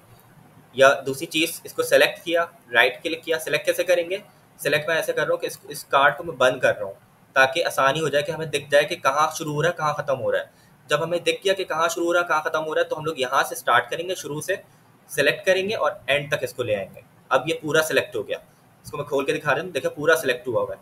वापस से बंद कर देता हूँ इसको मैं, तो ये पूरा सेलेक्ट हो गया। इस पर राइट क्लिक किया, कॉपी किया, और नीचे आए इसके, और राइट क्लिक किया और पेस्ट कर दिया। ठीक है, तो ये हमारे 3 कार्ड्स आ गए हैं। अब इसको हम देख लेते हैं ये कैसे आ रहे हैं, और आप लोग देख सकते हैं ये इस तरीके से तीनों कार्ड्स हमारे आ गए हैं। ठीक है, इसको जल्दी से हम लोग इमेज इसकी डाउनलोड कर लेते हैं तीनों की। और यहाँ पे मेरे पास ये रेक्टेंगल 32 आ गया, इसको भी मैं डाउनलोड कर लूँगा। राइट, रेक्टेंगल 32 सेलेक्ट करके एक्सपोर्ट रेक्टेंगल इमेज 2, स्पेलिंग गलत हो गई लेकिन चलें ठीक है। अच्छा, उसके बाद रेक्टेंगल 34, इसको मैं इमेज 3 दे दूँगा, इमेज 3। ठीक हो गया। अब ये दोनों चीज़ें, ये दोनों इमेजेस हमारे डाउनलोड्स के फोल्डर में है, तो डाउनलोड्स के फोल्डर में जाएंगे। इमेज 3 मेरा ये रहा और इमेज 2 मेरा ये रहा। कंट्रोल दबा के मैंने दोनों को कॉपी कर लेना है यहाँ से, और दोनों को लाके इधर रख देना। दोनों इधर आ गए। अब इसको मैंने यहाँ से जस्ट नाम मैं इसको सही कर देता हूँ। अब देखें आप लोग, अच्छा दोनों के नाम एडिट हो गए, एक पे सिलेक्ट करके करना पड़ेगा। इमेज 2, इमेज 3, सही है, दोनों इमेजेस आ गए। अब हम इसको जस्ट यहाँ पे VS कोड में आके चेंज कर देंगे। कार्ड, दूसरे वाले कार्ड को ओपन किया, इमेज 2, तीसरे वाले कार्ड को ओपन किया, इमेज 3। अब देख लेते हैं, अब देखें ये हमारे इस तरीके से आ गए। अब एक प्रॉब्लम है, प्रॉब्लम ये है कि इन कार्ड्स के बीच में गैप है। तो हम क्या करेंगे कि सिंपल हम लोग ये करेंगे कि ये जो 3, अच्छा एक और बात देखें कि ये जो 3 कार्ड्स है ना हमारे, इनके बीच में कितना गैप है, इतना गैप है। और फीचर वर्क्स के बीच में और इसके बीच में कितना गैप है, इतना सा गैप है। तो हमें क्या करना पड़ेगा, हमें ये करना पड़ेगा कि इन 3 कार्ड्स को एक और मेन डिफ में रखना पड़ेगा। अब आप देखें, इतनी प्लानिंग हमने की थी, यहाँ पे स्ट्रक्चर बनाया था, लेकिन अभी भी हमारा एक स्ट्रक्चर में थोड़ा सा स्ट्रक्चर गलत हो गया। वो गलत ये हुआ कि हमने इन 3 डिफ्स को एक डिफ में नहीं रखा। इन 3 डिफ्स को एक डिफ में रखना पड़ेगा। मतलब ये कि एक मेन डिफ, उसके अंदर एक हेडिंग का डिफ, फिर एक और मेन डिफ जिसके अंदर 3 डिफ अलग आएंगे। सही है, इसका रीज़न यही है कि यहाँ पे गैप देने के लिए हमें क्या करना पड़ेगा, गैप की प्रॉपर्टी देनी पड़ेगी। और वो गैप की प्रॉपर्टी अगर मैं अभी मेन डिफ पे देता हूँ तो वो हर जगह इक्वल अप्लाई होगी और फीचर बक्स के भी नीचे ज़्यादा गैप आ जाएगा। सही है, तो हम लोग इन तीनों को मेन डिफ में रखेंगे। अब आप लोग को एक सवाल होगा कि क्यों ना हम लोग सबको अलग अलग मार्जिन दे के नीचे से हम लोग इसको वो कर लें, मतलब इस डिफ को मार्जिन देके इसको नीचे कर दें। तो ऐसा हम कर सकते हैं, लेकिन रिस्पॉन्सिवनेस में मसला होगा। तो जितना ज़्यादा आप फ्लेक्स का इस्तेमाल करोगे ना, उतना कम रिस्पॉन्सिवनेस में मसला होगा। ये बात याद रखें, एक बात बहुत इंपॉर्टेंट बात है कि जितना अच्छा स्ट्रक्चर होगा और जितना ज़्यादा आप फ्लेक्स का इस्तेमाल करोगे, फ्लेक्स हो गया, ग्रिड हो गया, तो इनसे आपकी ना रिस्पॉन्सिवनेस हिलेगी नहीं। आपको रिस्पॉन्सिवनेस में कम से कम काम करना पड़ेगा। अगर आपका स्ट्रक्चर अच्छा है, तो जैसे मैं स्ट्रक्चर करवा रहा हूँ समझा के कि ये चीज़ क्यों कर रहा हूँ, ये चीज़ क्यों कर रहे हैं, तो अगर आपका स्ट्रक्चर अच्छा है तो फिर आपको रिस्पॉन्सिवनेस में ज़्यादा मेहनत नहीं करनी पड़ेगी। आप लोग देखोगे अभी कितनी आसानी से मैं रिस्पॉन्सिवनेस इसकी करवाता हूँ। अच्छा, अब मैं आता हूँ वापस अपने कोड में, और यहाँ पे मेरे पास 3 कार्ड्स हैं, तीनों को मैंने बंद कर दिया। ठीक है, इन तीनों को मैंने अब एक और मेन डिफ में डालना है। ठीक है, तो मैं क्या करूँगा, इन तीनों के ऊपर, सही है, इधर एक डिफ बनाऊंगा, और यहाँ पे इसका मैं नाम रखूंगा कार्ड पेरेंट। अच्छा, अब आप लोग देखें, नाम भी मैं ऐसे रख रहा हूँ कि देख के बंदे को समझ आ जाए कि हाँ भाई ये कार्ड पेरेंट है, इसके अंदर तीनों कार्ड हो गए। तो नाम भी आपको ऐसा रखना होता है बनाते हुए वेबसाइट, कि आप लोग उसको क्या करें कि देख के दूसरा बंदा पढ़े तो समझ जाए कि हाँ भाई इस कार्ड पेरेंट के अंदर 3 कार्ड्स होंगे।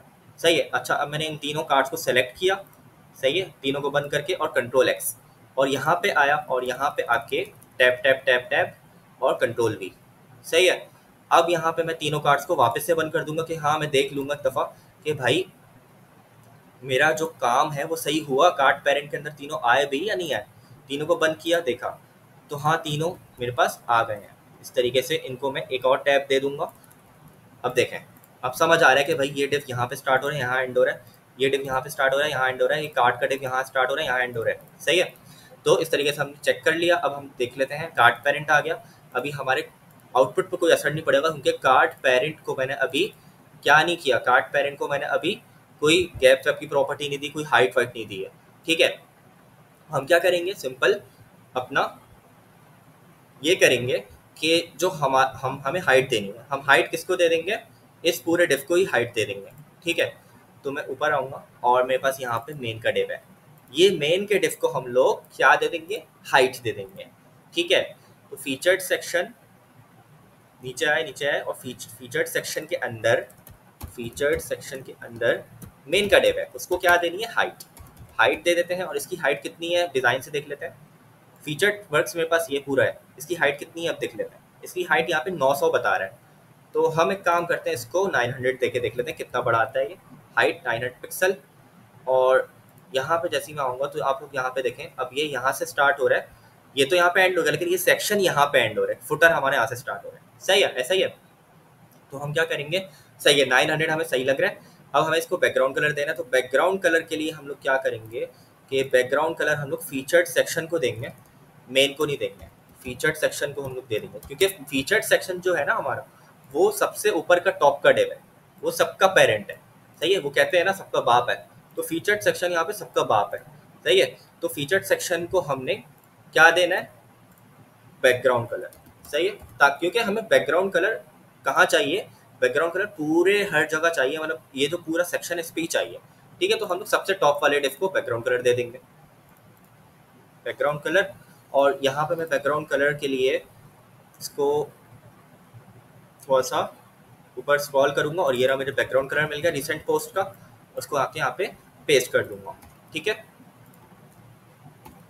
अच्छा, अब ये हमारा, अच्छा थोड़ा सा गलत कलर हो गया है, कलर मुझे करना था ये वाला ऊपर वाला, मैंने गलत कलर कर दिया है। वापस ऊपर आऊँगा और ऊपर आऊँगा, और यहाँ पे मुझे कलर ये रहा मिल गया, इसको आके मैं पेस्ट कर दूंगा। Just give me a minute. सही है। अच्छा, अब देखते हैं अपना कोड, आउटपुट सॉरी। तो अब हमारे पास ये इस तरीके से आ गया है। अब हमें सिर्फ ये करना है कि इस पूरे को उठा के थोड़ा सा नीचे लाना है, और गैप चाहिए इन सब के बीच में।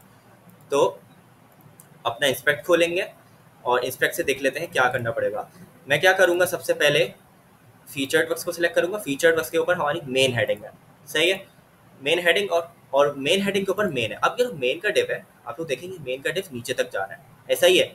तो अगर मैं मेन के डिव को, मेन के डिव के अंदर क्या क्या चीज़ें हैं, मेन हेडिंग है, कार्ड पेरेंट है, दो चीज़। अगर मैं मेन के डिव को यहाँ पे क्या दे दूँ, मेन के डिव को अगर मैं फ्लैक्स दे के अलाइन आइटम्स सेंटर कर दूँ और जस्टिफाई कंटेंट सेंटर, इस तरीके से डिस्प्ले फ्लैक्स और फ्लेक्स के बाद क्या करना पड़ेगा, फ्लेक्स डायरेक्शन कॉलम, क्योंकि अभी ये इस तरीके से एक के बाद एक आ गए, फ्लेक्स डायरेक्शन कॉलम करना पड़ेगा ताकि ये एक के नीचे एक आए, फ्लेक्स डायरेक्शन कॉलम।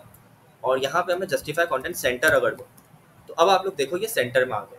आगे सेंटर में क्या किया हमने, हमने सिंपल ये किया कि डिस्प्ले फ्लेक्स दिया, किसको, मेन के डिफ को फ्लेक्स दिया, कॉलम दिया और जस्टिफाई कंटेंट सेंटर, तो ये हमारा बीच में आ गया। ठीक है, अब इसको मैं जल्दी से आके यहाँ पे अपनी सेव कर लेता हूँ CSS। मेन के अंदर मैंने ये तीनों चीज़ें दे दी। अच्छा जी, अब हमें क्या करना है, सिंपल अब हमें ये करना है कि इनके बीच में गैप आ जाए भाई, बस इतनी सी बात है। तो गैप के लिए हमें पता है गैप की प्रॉपर्टी देनी पड़ेगी, किसको देनी पड़ेगी, कार्ड पेरेंट को। कार्ड पेरेंट हमने बनाया इसलिए था कि भाई, कार्ड पेरेंट हमने इसलिए बनाया था कि कार्ड पेरेंट पे अगर हम लोग गैप की प्रॉपर्टी देंगे तो तीनों कार्ड के बीच में गैप आ जाएगा। ठीक हो गया, तो मैं यहाँ पे दे देता हूँ डिस्प्ले फ्लेक्स, सही है, फ्लेक्स। अच्छा अब ये घबराइएगा नहीं, फ्लेक्स डायरेक्शन कॉलम करने से देखें वापस से सही हो जाएगा, क्योंकि फ्लेक्स डायरेक्शन कॉलम का मतलब होता है कि एक के नीचे एक। ठीक है, और यहाँ पे मैं गैप की प्रॉपर्टी दूंगा और इसको मैं दे देता हूँ 40 पिक्सल या उससे भी ज़्यादा, क्योंकि गैप हमारा यहाँ पे ज़्यादा है, काफ़ी ज़्यादा है, तो मैं इसको कर देता हूँ 80 पिक्सल। और 80 भी कम लग रहा है मेरे ख्याल से, 100 सही रहेगा। 100 पिक्सल का गैप हमने यहाँ पे दे दिया है, सही है। और अभी भी फीचर्ड वगैरह उसके बीच में गैप नहीं है, कोई मसला नहीं है, इसको भी अभी देख लेते हैं। अच्छा, हम क्या करेंगे, डिस्प्ले फ्लेक्स, ये हमने तीनों चीज़ें यहाँ पे अभी लगाई थी, सही है, हमने यहाँ पे ये तीनों चीज़ें यहाँ पे लगाई थी, किस पे लगाई थी, ये हमने कार्ड पेरेंट पे लगाई थी। तो इसको हमने यहाँ से कॉपी करना है, राइट क्लिक कॉपी, और कार्ड पेरेंट ढूंढ लेते हैं। कार्ड पेरेंट अभी तक हमने बनाया नहीं है, तो हम क्या करेंगे, कार्ड पेरेंट को बना लेंगे, यहाँ पे उसकी CSS लिखने के लिए इसकी क्लास को कॉल कर लेंगे, कार्ड पेरेंट, और यहाँ पे इस तरीके से ये CSS आ जाएगी इसकी। ठीक हो गया। अच्छा, अब ये आ गया हमारा इस तरीके से, और हमारा अब फीचर्ड वर्क्स रह गया।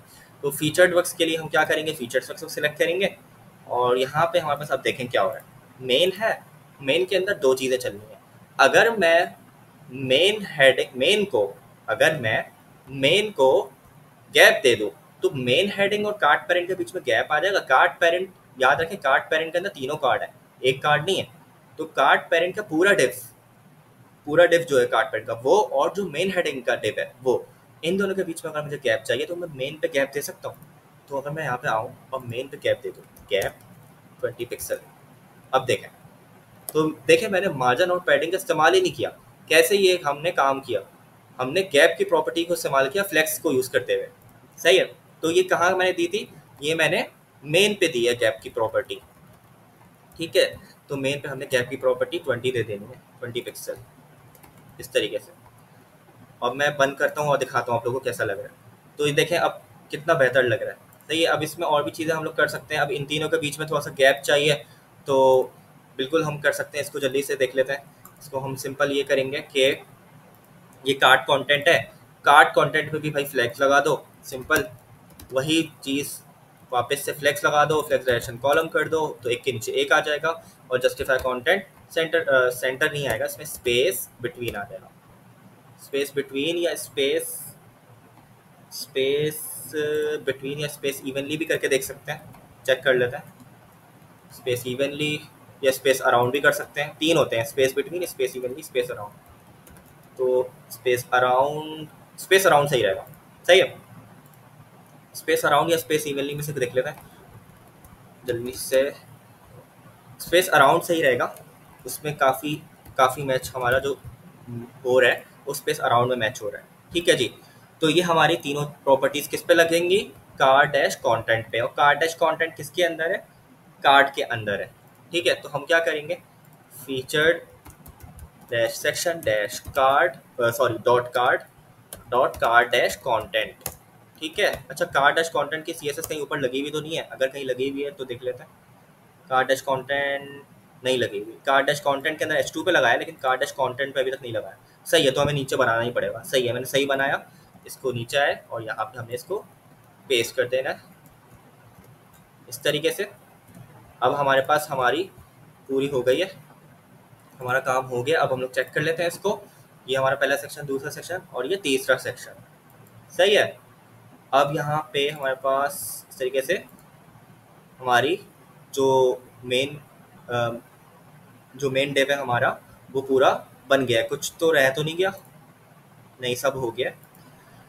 तो इस तरीके से हम लोग क्रिएट कर सकते हैं। देखिए मैंने कैसे किया, मैंने पूरी वेबसाइट के अंदर से फ्लेक्स लगाया है, मार्जिन पैडिंग से किया ही नहीं। सिर्फ मार्जिन पैडिंग एक चीज़ में, छोटी छोटी चीज़ में शायद लगी हो, लेकिन ज़्यादातर मैंने फ्लेक्स को यूज़ किया है और हाइट को यूज़ किया है।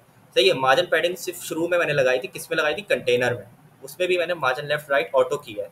तो ये ऑटो का मतलब ये होता है कि स्पेस छोड़ देना लेफ्ट राइट से ऑटोमेटिकली, और विड्थ दी थी मैंने इसको, कंटेनर को। तो आप लोग देख रहे हैं कि कैसे मैंने इस्तेमाल किया। तो इसका देने का फ़ायदा ये होगा कि जब मैं इसको रिस्पॉन्सिव करूँगा ना, तो रिस्पॉन्सिवनेस में मुझे मसला नहीं होगा, आसानी से हो जाएगी। तो अब चलते हैं रिस्पॉन्सिवनेस की तरफ इसकी। ठीक है। उससे पहले मैं वापस से एक मरतबा अपनी HTML दिखा देता हूँ। हमने आज जो काम किया वो सिंपल ये किया कि फीचर्ड सेक्शन बनाया, उसके अंदर एक कंटेनर का डिफ, उसके अंदर एक मेन का डिफ। इस मेन के डिफ के अंदर हमारे पास दो डिफ और हैं। सही है। जिसमें मेन हेडिंग का है और कार्ड पेरेंट का। ठीक है। कार्ड पेरेंट का, मेन हेडिंग का डिफ और कार्ड पेरेंट का डिफ। सही है। मेन के अंदर दो डिफ और, मेन हेडिंग का डिफ और कार्ड पेरेंट। मेन हेडिंग के अंदर सिंपल हमारी हेडिंग आ जाएगी। ठीक है। इसको वापस बंद कर देता हूँ। और कार्ड पेरेंट के अंदर हमारे पास क्या है? तीन कार्ड्स चल रहे हैं, तीन कार्ड्स चल रहे हैं। तो कार्ड पेरेंट मैंने नाम इसलिए रखा था क्योंकि ये तीन कार्ड्स का पेरेंट है। अब इनमें से मैं एक कार्ड को, ये तीनों कार्ड सिमिलर है तो एक ही कार्ड को खोल के दिखा देता हूँ। इस कार्ड के अंदर हमारे पास सिंपल एक इमेज है, और ये इमेज के बाद हमारे पास एक कार्ड कंटेंट का पेरेंट डिव है। सही है।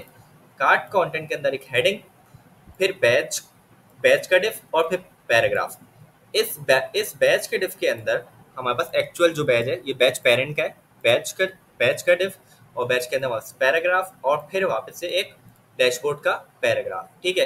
तो इसको दरअसल मैं टैब दे देता हूँ ताकि आप लोगों को सही से समझ आ जाए। इस तरीके से ये देखें, कार्ड कंटेंट के अंदर हेडिंग, फिर एक बैच पेरेंट का डिफ, और फिर एक पैराग्राफ का डिफ। बैच पेरेंट के अंदर एक बैच का डिफ, फिर पैराग्राफ, और फिर बैच के अंदर 2020 लिखने के लिए एक और पैराग्राफ लिया था हमने। सही है। तो ये हमारे पास एक कार्ड का स्ट्रक्चर हो गया, कि कार्ड का स्ट्रक्चर भी मैंने दिखा दिया कि भाई कार्ड के अंदर क्या क्या चीज़ें हैं। इमेज को भी मैं टैब दे देता हूँ इस तरीके से, और इसको भी मैं टैब दे देता हूँ। सही है। तो ये हो गया हमारा कार्ड का स्ट्रक्चर, मैंने बता दिया। अच्छा, अब चलते हैं रिस्पॉन्सिवनेस की तरफ। अब देखें रिस्पॉन्सिवनेस होती क्या है, पहले तो ये समझ लें। रिस्पॉन्सिवनेस क्या होती है कि अभी ये मेरे पास जो वेबसाइट है, ये मेरे पास लैपटॉप पे खुली हुई है। तो अगर मैं इसको लैपटॉप पे खोलूँगा या फिर मैं इसको अपने PC पे या कंप्यूटर पे खोलूँगा, तब तो ये सही चलेगी। लेकिन क्या होगा अगर मैं इसको अपने मोबाइल पे खोलूँ, इसको अभी डिप्लॉय करके अपने मोबाइल पे खोलूँ, तो क्या इसका हाल होगा? तो आइए देखते हैं इसका क्या हाल होगा। मैं जाऊँगा इंस्पेक्ट पे। अब मैं लैपटॉप पे अपने कैसे देखूँगा, मोबाइल पे कैसे लगेगी? तो इसका आसान तरीका है, आपको डिप्लॉय करने की ज़रूरत नहीं है, बल्कि यहाँ से राइट क्लिक करें और इंस्पेक्ट पे जाएं। सही है। इंस्पेक्ट पे क्लिक करूँगा, राइट क्लिक करके वेबसाइट पे कहीं भी राइट क्लिक करें और इंस्पेक्ट पे क्लिक करें। यहाँ पे लेफ्ट साइड पे, टॉप लेफ्ट पे मेरे पास एलिमेंट्स आ रहे हैं। एलिमेंट्स के लेफ्ट साइड पे यहाँ पे मेरे पास, यहाँ पे एक आ रहा है इस तरीके से लैपटॉप और मोबाइल का सिंबल बना हुआ होगा। इस पर क्लिक करना है, और इस पर जैसे ही मैं क्लिक करूँगा तो इस पर यहाँ पे इस तरीके से आपके पास क्या आ जाएगा, एक यूँ करके ये इस तरीके से डबल सिंबल आएगा। इस पर हम पकड़ के इसको बड़ा छोटा कर सकते हैं। तो अब अगर मैं इसको यहाँ से बड़ा और छोटा करूँ तो आप लोग देख सकते हैं कि मोबाइल पे ये कुछ इस तरीके से दिखेगी। देखें क्या हाल हो गया इसका। लेकिन परेशान ना हो क्योंकि हमारा स्ट्रक्चर सही है, हमने फ्लेक्स यूज़ किया हुआ है, इसको आसानी से हम लोग सही कर सकते हैं। अब देखें, अगर मुझे मोबाइल पे चेक करना है तो यहाँ पे देखें मोबाइल स्मॉल आ रहा है। मोबाइल स्मॉल पे कैसी दिखेगी? छोटे वाले मोबाइल पे ये इस तरीके से दिखेगी। अगर मैं इसको जाऊँ मोबाइल मीडियम पे ऐसे दिखेगी। कुछ बेहतर है लेकिन अभी भी बहुत ख़राब है। सही है। मोबाइल लार्ज पे ये ऐसी दिखेगी। सही है। टैबलेट पे चलो कुछ बेहतर है, कह सकते हैं कुछ बेहतर है। और उसके बाद टैबलेट के बाद हमारे पास ये है लैपटॉप। लैपटॉप पे तो हमें छोटा वाला लैपटॉप है, उस पर भी थोड़ा सा ख़राब लग रही है। ठीक है। अच्छा, तो इस तरीके से देखिए। अब इसको और बड़ा करें थोड़ा सा, तो यहाँ पे आके ये सही हो रही है। देखिए यहाँ पे आके मतलब 1039 पिक्सल पे आके। अब देखें अभी जो हमारे पास स्क्रीन है वो क्या स्क्रीन है, 1486 पिक्सल। सही है। ये इसकी विड्थ है और ये इसकी हाइट है। तो विड्थ क्या है, 1486। तो 1486 पे तो सही है हमारी वेबसाइट, है ना। तो अगर मैं इसको छोटा करूँ और इसको अभी देखें कितने पिक्सल हो गए, 1246 पे भी हमारी वेबसाइट सही है, कोई मसला नहीं है, सही है बिल्कुल। और छोटा करूँ अगर मैं, और यहाँ पे आऊँ, तो अब देखें 1048 पे आके ये थोड़ा सा कंजेस्टेड होना स्टार्ट हो गई है। सही है, 1048 पे आके ये थोड़ा सा कंजेस्टेड होना स्टार्ट हो गई है। तो अब हम रिस्पॉन्सिवनेस में ना हमारे पास कुछ ब्रेक पॉइंट्स होते हैं, वो मैं दिखा देता हूँ। रिस्पॉन्सिवनेस के कुछ ब्रेक पॉइंट्स होते हैं। रिस्पॉन्सिव ब्रेक पॉइंट्स अगर मैं लिखूँ यहाँ पे, तो यहाँ पे मेरे पास कुछ ब्रेक पॉइंट्स आ जाएंगे, और ये बूटस्ट्रैप के ब्रेक पॉइंट्स आ रहे हैं, अभी मैं यही दिखा देता हूँ। तो ये देखें यहाँ पे कुछ 1400, 1200, 992 ये होते हैं, इन पे हम लोग रिस्पॉन्सिवनेस चेक कर रहे होते हैं। सही है, अगर मैं आऊँ यहाँ पे दूसरे वाले लिंक पे, तो यहाँ पे मेरे पास और भी इस तरीके से आ जाएंगे। 1250 है, 1250 के बाद 768 है, फिर 480 है, फिर 0 से 480। तो ये कुछ ब्रेक पॉइंट्स होते हैं, इन पे हम लोग स्टाइलिंग चेक कर रहे होते हैं कि कैसी लग रही है हमारी साइड। तो सबसे पहले हम लोग 1280 पे देखेंगे, 1280 पे सही आ रही है, यहाँ पे मैं आऊँगा 1280 लिखूँगा, 1280। तो 1280 पे तो सही है भाई, कोई मसले की बात ही नहीं है, 1280 तो बिल्कुल ठीक चल रहा है। तो 1024 चेक करता है। अब 1280 के बाद क्या आता है, 1024। तो 1024 1024 पिक्सल, सही है, 1024 पिक्सल। इस पर एंटर दबाऊंगा, यहाँ पे आके थोड़ी सी ये ख़राब हो गई है, तो कोई बात नहीं, इसको हम लोग थोड़ा सा सेट कर लेंगे। अब देखें हम लोग करेंगे क्या कि 1024 है ना अभी। अब इसको सेट करने का तरीका क्या है, यहाँ से आपको क्या पकड़ना है, वापस से ये मोड ऑन है, इसको ऑफ नहीं करना। यहाँ पे लेफ्ट में एक एरो आ रहा है, इस पर क्लिक करना है, और इस पर क्लिक करने के बाद हमें देखना है, यहाँ पे आके हम लोग यहाँ पे जब एरो जैसे ही लाएंगे यहाँ पे डिप्स के ऊपर, तो इस तरीके से हमें दिख जाएगा कि यहाँ पे थोड़ा सा स्पेस आ रहा है, इस स्पेस की वजह से ज़्यादा। अब हो क्या रहा है, मैं इस पर क्लिक करूँगा, सही, जैसे मैं इस पर क्लिक करूँगा तो मैं मेन के डिप पे लेके आ गया। तो अब यहाँ पे मेन के डिप पे कोई गैप तो लगा हुआ नहीं है, तो ये स्पेस क्यों आ रहा है। अब हमने क्या किया है कि जो हमारा मेन का डिप है, इसके अंदर हमारे पास दो मेन डिप है, एक पिक्चर का और ये मेन के डिप पे हमने क्या लगाया हुआ है, स्पेस बिटवीन, कि भाई इस बीच में स्पेस आ रहा है। अब देखें हो क्या रहा है, हो ये रहे कि कंटेनर को अगर मैं सेलेक्ट करूं, तो कंटेनर को जब मैं सेलेक्ट कर रहा हूं ना, तो यहाँ पे मेरे पास कंटेनर पे मैक्स फिट कितनी आ रही है, 1030। सही है, तो वो मैक्स फिट कितनी ले रहा है, 1030 ले रहा है, यानी 1030 पिक्सल वो ले रहा है। जबकि हमारी जो पिक्सल, जो हमारा स्क्रीन साइज है वो क्या है, 1024। तो हमें ये कम करनी पड़ेगी। जैसे ही मैं इसको कम करूंगा ना, तो खुद ब खुद सेट हो जाएगा ये। इसको मैं थोड़ा सा कम करता हूँ, अपने माउस को स्क्रॉल कर रहा हूँ, माउस व्हील को स्क्रॉल कर रहा हूँ। ठीक है, तो उसको मैंने कम किया, और इसको मैं 900 पे ले आ रहा हूँ, 900 पिक्सल। जैसे ही मैं इसको 900 पिक्सल पे लाऊंगा, तो अब देखेंगे काफ़ी बेहतर हो गया। देखें कितना सही हो गया ये, यहाँ से लेफ्ट साइड से इसने स्पेस छोड़ दी, और ये सिर्फ मैंने कंटेनर पे किया है, तो पूरी वेबसाइट पे ही ये इस तरीके से स्पेस छोड़ देगा, वरना पूरी की पूरी वेबसाइट ही ख़राब हो रही थी। अब फ़ायदा ये हुआ कि कंटेनर मैंने हर सेक्शन पे दिया हुआ है ना, तो हर सेक्शन पे मैं कंटेनर की क्लास को अप्लाई कर रहा हूँ। इस सेक्शन पे भी कंटेनर है, इस सेक्शन में भी कंटेनर है। पहले सेक्शन मतलब पहले डिव के बाद ही कंटेनर का डिव आ रहा है, हर सेक्शन के अंदर कंटेनर का डिव है ना।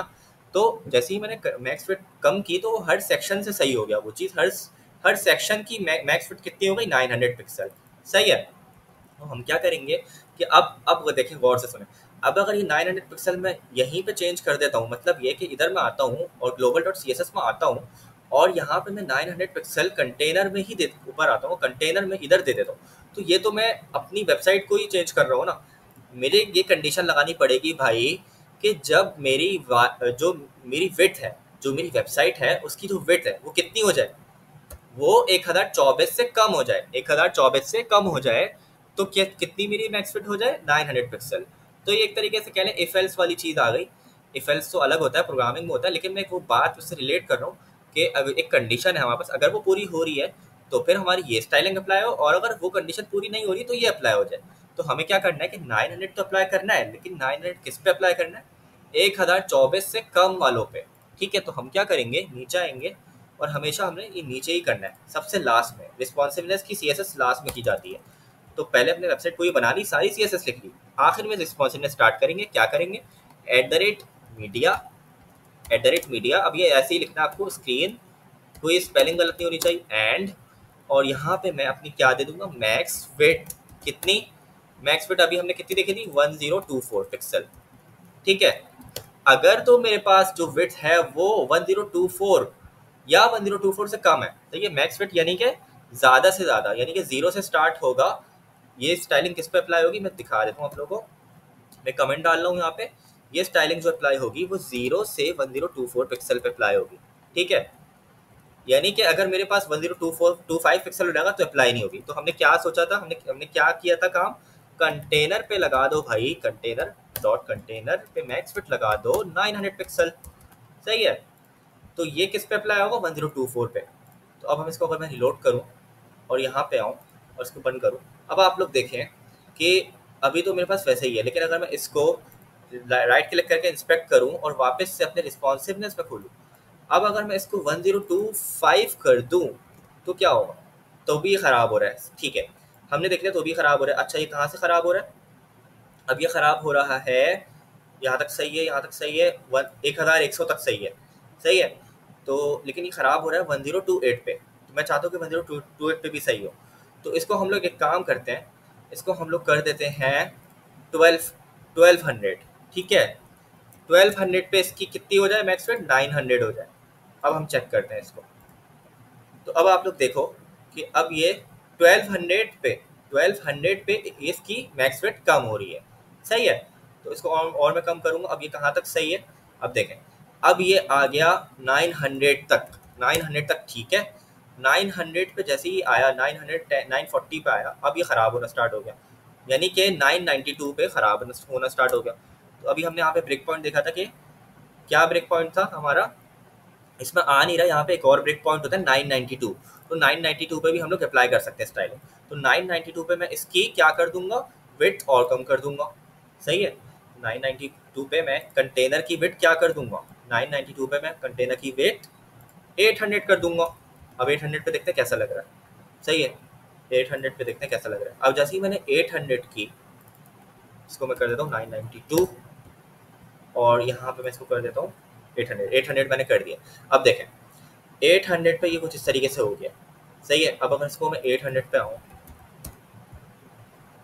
900 पे आऊँ, तो 900 पे बिल्कुल सही लग रहा है, ठीक है। तो मैंने कितने पिक्सल्स यहाँ पे दिए, 800। तो अब हम क्या करेंगे कि एक और मीडिया क्वेरी लगाएंगे, मीडिया स्क्रीन एंड, और इसको मैं कॉपी कर लूँगा यहाँ से। अब हमें ये किस पे देना है, ये हमें देना है 992 पे। 992 पे कितना हो जाए भाई, 992 पे ये हो जाए, कंटेनर की वेट कितनी हो जाए, 800 हो जाए, या 800 भी नहीं, हम लोग 768 कर देते हैं, इसकी वेट 768 हो जाए, कम कर देते हैं, ठीक है, 768। अब देखते हैं, अब देखो, अब हम लोग आए 992 पे या 1000 पिक्सल पे, 1000 पे कैसा लग रहा है, ऐसा लग रहा है। और छोटा करते हैं और छोटा करते हैं, जैसे ही ये 992 से छोटा होगा ये कितना हो जाएगा, और कम हो जाएगा, सही है। अब आते हैं, अब कहाँ, अब देखते हैं अब कहाँ ख़राब हो रहा है। यहाँ तक सब सही है, यहाँ तक सब सही है, नीचे भी सब सही है, ठीक है, नीचे सब सही है, ठीक है। अब छोटा करते हैं इसको, और ये कहीं ना कहीं जाके तो ख़राब होगा वापस से, तो और छोटा करता है। अब देखें यहाँ तक सही लग रहा है, यहाँ तक 900 तक ठीक है, सही है। लेकिन जैसे ही मैं 900 से छोटा कर रहा हूँ तो मुझे और कंजस्टेड लगना शुरू हो रहा है। तो जैसे ही मैं 900 पे आऊँगा, और अब देखें 778 तक आ चुका हूँ, चलें 800 पे ट्राई करते हैं, 800 पे कैसा लग रहा है। मैं यहाँ पे करूँगा 800 पे सही लग रहा है, ठीक है। जैसे ही मैं 800 से नीचे आता हूँ तो यहाँ पे आप देखें कि अब ये अजीब सा लगना शुरू हो गया, सही है। अब ये इस तरीके से नीचे आ गया और इसकी ये कार्ड से कंटेंट बाहर निकलना स्टार्ट हो गया, तो ये अब अजीब सा हो गया, सही है। तो हम क्या करेंगे कि 992 पे हमने भी स्टाइलिंग दी थी, सही है। 992 की बात वैसे तो 768 होता है, लेकिन हम लोग 800 पे भी दे सकते हैं, सही है। तो हम लोग 800 पे स्टाइलिंग देंगे। तो मैं यहाँ पे चेक करूँ ब्रेक पॉइंट, तो यहाँ पे 769 और 1279 आ रहा है, और यहाँ पे 481 से 768 आ रहा है, ठीक है। तो एक काम करते हैं, हम लोग अभी 800 पे दे देते हैं, मीडिया स्क्रीन एंड, लेकिन 800 पे क्या देना है, अब देखो क्या होता है। अब एक नई चीज़ मैं बताऊंगा, 800 पिक्सल, सही है। यानी कि 0 से 800 की अगर विड्थ है तो ये चीज़ अप्लाई होगी, ठीक है। मतलब कुछ इस तरीके से चल रहा है। जो हमारी CSS चल रही है वो कैसे चल रही है, वो लाइन बाय लाइन एग्जीक्यूट होती है। पहले ये आएगा कंपाइलर, ये पढ़ेगा, ठीक है। कंपाइलर तो इसमें खैर नहीं होता, लेकिन CSS की जो फाइल होती है वो कैसे एग्जीक्यूट होती है, लाइन बाय लाइन। तो कहेगा कि भाई अगर 1200 से कम विड्थ है तो 900 हो जाए। फिर वो कहेगा अगर 992 से कम विड्थ है तो 768 पिक्सल हो जाए। फिर वो कहेगा अगर 800 से कम विड्थ है कंटेनर की तो क्या चीज़ हो। तो अब देखते हैं क्या हो। अब हमें क्या करना है, अब देखें हमारे पास जैसे ही 800 से कम हो रही है ना, तो अब मैं चाहता हूँ कि भाई कि इसकी जो विड्थ है वो कंटेनर की विड्थ कम नहीं करो, बल्कि कंटेनर की विड्थ तो कम होगी लेकिन साथ साथ ये इमेज को नीचे ले आओ। सही है, इमेज को नीचे ले आओ। तो इमेज को नीचे कैसे लाएंगे, मतलब ये जो टेक्स्ट है इसके नीचे आ जाए इमेज। इसी तरीके से ये जो कार्ड है, ये कार्ड अब दो एक साथ आ रहे हैं ना, मैं चाहता हूँ कि एक कार्ड के नीचे एक और कार्ड आ जाए। ठीक है, और इसी तरीके से यहाँ पे ये जो इमेज है इस इमेज के नीचे, इस इमेज के नीचे मेरे पास ये टेक्स्ट आ जाए। सही है, इन तीनों में ऐसे ही हो। तो अब ये कैसे होगा, अब देखें। अब मैं क्या करूँगा, वापस से राइट क्लिक करूँगा, इंस्पेक्ट पे जाऊँगा, ये खुल गया मेरा इंस्पेक्ट। यहाँ पे मैं वापस से अपना पॉइंटर लूँगा। सही है, पॉइंटर लूँगा और यहाँ पे अब मैं क्या करूँगा, अब देखिए ये दोनों डिफ के बीच में मैंने वाली जगह पे उनको पकड़ा, मेन आ गया। अब देखें मेन पे मैंने क्या दिया हुआ है, मेन पे मैंने दिया हुआ है, क्या दिया हुआ है, यहाँ पे फ्लेक्स दिया हुआ है। फ्लेक्स बाय डिफॉल्ट क्या होता है, रो होता है। फ्लेक्स डायरेक्शन क्या होगी इसकी, रो। तो अब मैं इसको कॉलम कर दूंगा, जैसे ही मैं कॉलम करूंगा ना तो ये इमेज नीचे आ जाएगी मेरे पास। देखें अब आ गई इमेज नीचे, इमेज नीचे आ गई मेरे पास। और इसकी हाइट भी मैं बढ़ा दूंगा। अब इसकी हाइट को मैं यहाँ से अगर मैं अनसेट कर दूँ, उसकी हाइट हाइट हटा दूँ यहाँ से। सही है, इस तरीके से एक अनसेट की प्रॉपर्टी होती है, अनसेट। तो हाइट अनसेट हो गई, अब हाइट इसकी हट गई तो इमेज नीचे आ गई। और वो कितनी हाइट ले रहा है, ये सेक्शन मेरा उतनी हाइट ले रहा है जितनी मेरे पास, जितना मेरा कंटेंट है। तो अब हाइट की मुझे ज़रूरत नहीं है। सही है, हाइट मैंने अनसेट कर दिया और मैंने फ्लेक्स डायरेक्शन कॉलम कर दिया। दूसरी चीज़ यहाँ पे, पहले तो मैं ये वाली CSS को कॉपी करूँगा ताकि ये ज़ाया ना हो मेरे पास। इसको मैंने कॉपी किया और अपने 800 वाले मीडिया स्क्रीन के अंदर रख दिया इसको। सही है, इस तरीके से ये चीज़ आ गई। अब ये मेरे पास सेव हो गई। अब मैं एक और चीज़ करूँगा, मैं चाहता हूँ, मैंने इसको विड्थ कितनी दी हुई थी, 500। मैं ये चाहता हूँ कि भाई अब ये 500 विड्थ ना हो उसकी। ये जो टेक्स्ट कंटेनर है, टेक्स्ट कंटेनर को अगर मैं सेलेक्ट करूँ यहाँ से, ये टेक्स्ट कंटेनर सेलेक्ट किया, इसकी विड्थ मैंने 50% दी हुई है ना। मैं चाहता हूँ कि अब इसकी विड्थ 100% हो जाए। 100% नहीं, सॉरी 100% ज़्यादा हो जाएगा, 80% हो जाए इस तरीके से। तो अब ये मेरी विड्थ 80% हो गई। ठीक है, 80% हो गई मेरी विड्थ। तो इसको भी मैं कॉपी कर लूँगा, यहाँ से इस पूरे को कॉपी कर लूँगा और इस पूरे को कॉपी करके अब देखें मैं कहाँ डालूंगा इसको, इसी 800 के अंदर एक और नीचे करूँगा, स्पेस दूंगा और स्पेस देके ये चीज़ यहाँ पे कॉपी कर दूंगा। ठीक है, तो इस तरीके से हमने ये दोनों CSS अप्लाई कर दी किस पे, 800 वाले के अंदर, 800 की मीडिया स्क्रीन के अंदर हमने ये दोनों CSS अप्लाई कर दी। तो ये चीज़ हो गई। अब मैं ये चाहता हूँ कि भाई इन दोनों के बीच में थोड़ा सा ज़्यादा गैप आ जाए। मतलब ये कि जो मेरा मेन है, मेन का कंटेनर है, इसमें गैप की प्रॉपर्टी लगा दूंगा, गैप 20 पिक्सल। ये क्योंकि बटन से मिल रही थी ना पिक्चर, तो मैंने यहाँ पे इस तरीके से थोड़ा सा ज़्यादा गैप दे देना। ठीक है, 40 पिक्सल रख दूंगा। तो मेन के अंदर मैं 40 पिक्सल रख दूंगा। तो यहाँ पे जो मेरा मेन है 800 के अंदर, अच्छा अब ध्यान रहे कि ये मैं 800 के अंदर कर रहा हूँ। अगर आपने ऊपर वाले मेन में छेड़ दिया ना तो आपकी मेन वाली साइट हिल जाएगी। तो रिस्पॉन्सिवनेस के अंदर आके, मतलब इस मैक्स विड्थ के अंदर आके आपको ये चेंज करना है। तो इसलिए मैं यहाँ पे गैप की प्रॉपर्टी यहाँ पे लगा रहा हूँ। अगर मैंने ऊपर लगा दी ना, हीरो सेक्शन मेन ऊपर लगा दिया कहीं और उसमें मैंने चेंज कर दिया, गैप 40 पिक्सल लग दिया, तो मेरी फिर वहाँ की जो मेन वाली साइट है, जो मेरी लैपटॉप पे साइट चल रही थी, वेबसाइट चल रही थी, वो खराब हो जाएगी। समझ आई बात। तो ये देखें अब मेरा किस तरीके से दिख रहा है। तो इंस्पेक्ट ज़्यादा जगह ले लेता है, दिख नहीं रहा आपको। अब देखें इस तरीके से मेरा 800 पे इस तरीके से हो गया। ठीक है, अब मैं इसको और छोटा करूँगा और छोटा करूँगा। तो अब देखें ये, क्योंकि मैंने हाइट हटा दी इसकी, तो इतनी हाइट ले रहा है जितना मेरा क्या है, जितना मेरा कंटेंट आ रहा है। वरना ये जो सेक्शन था मेरा, ये यहाँ तक आ रहा था, ये पिक्चर बाहर निकल रही थी। मैंने इसको हाइट अनसेट कर दी। कब हाइट अनसेट की, मेरी हाइट जब अनसेट होगी जब मेरी मैक्स विड्थ, जब मेरी विड्थ कितनी हो जाएगी, 800 से कम हो जाएगी। 800 से जैसे ही मेरी कम हुई स्क्रीन साइज जैसे ही 800 से कम हुआ, हाइट मेरी अनसेट हो गई। हाइट अनसेट हुई तो अब उसने क्या किया कि हाइट अब वो पूरी ले रहा है। समझ आई बात। तो हमने ये वाला सेक्शन तो सेट कर लिया। अब नीचे चलते हैं, ये सेक्शन सेट हो गया। अब वापस से 800 पे आते हैं। 800 तक सब सही चल रहा है, सही है। और पहले वाले सेक्शन को तो हमने पूरा ही सही कर दिया है। अब आते हैं यहाँ पे 800 पे हमारा ये सेक्शन कुछ इस तरीके से दिख रहा है, सही है। अब इसको छोटा करते हैं थोड़ा सा। अब देखें क्या हो रहा है, ये हमारी वही वाली चीज़ हो रही है। क्या हो रही है कि हमारे पास ये कार्ड जो है वो बाहर निकल रहा है स्क्रीन से, है ना।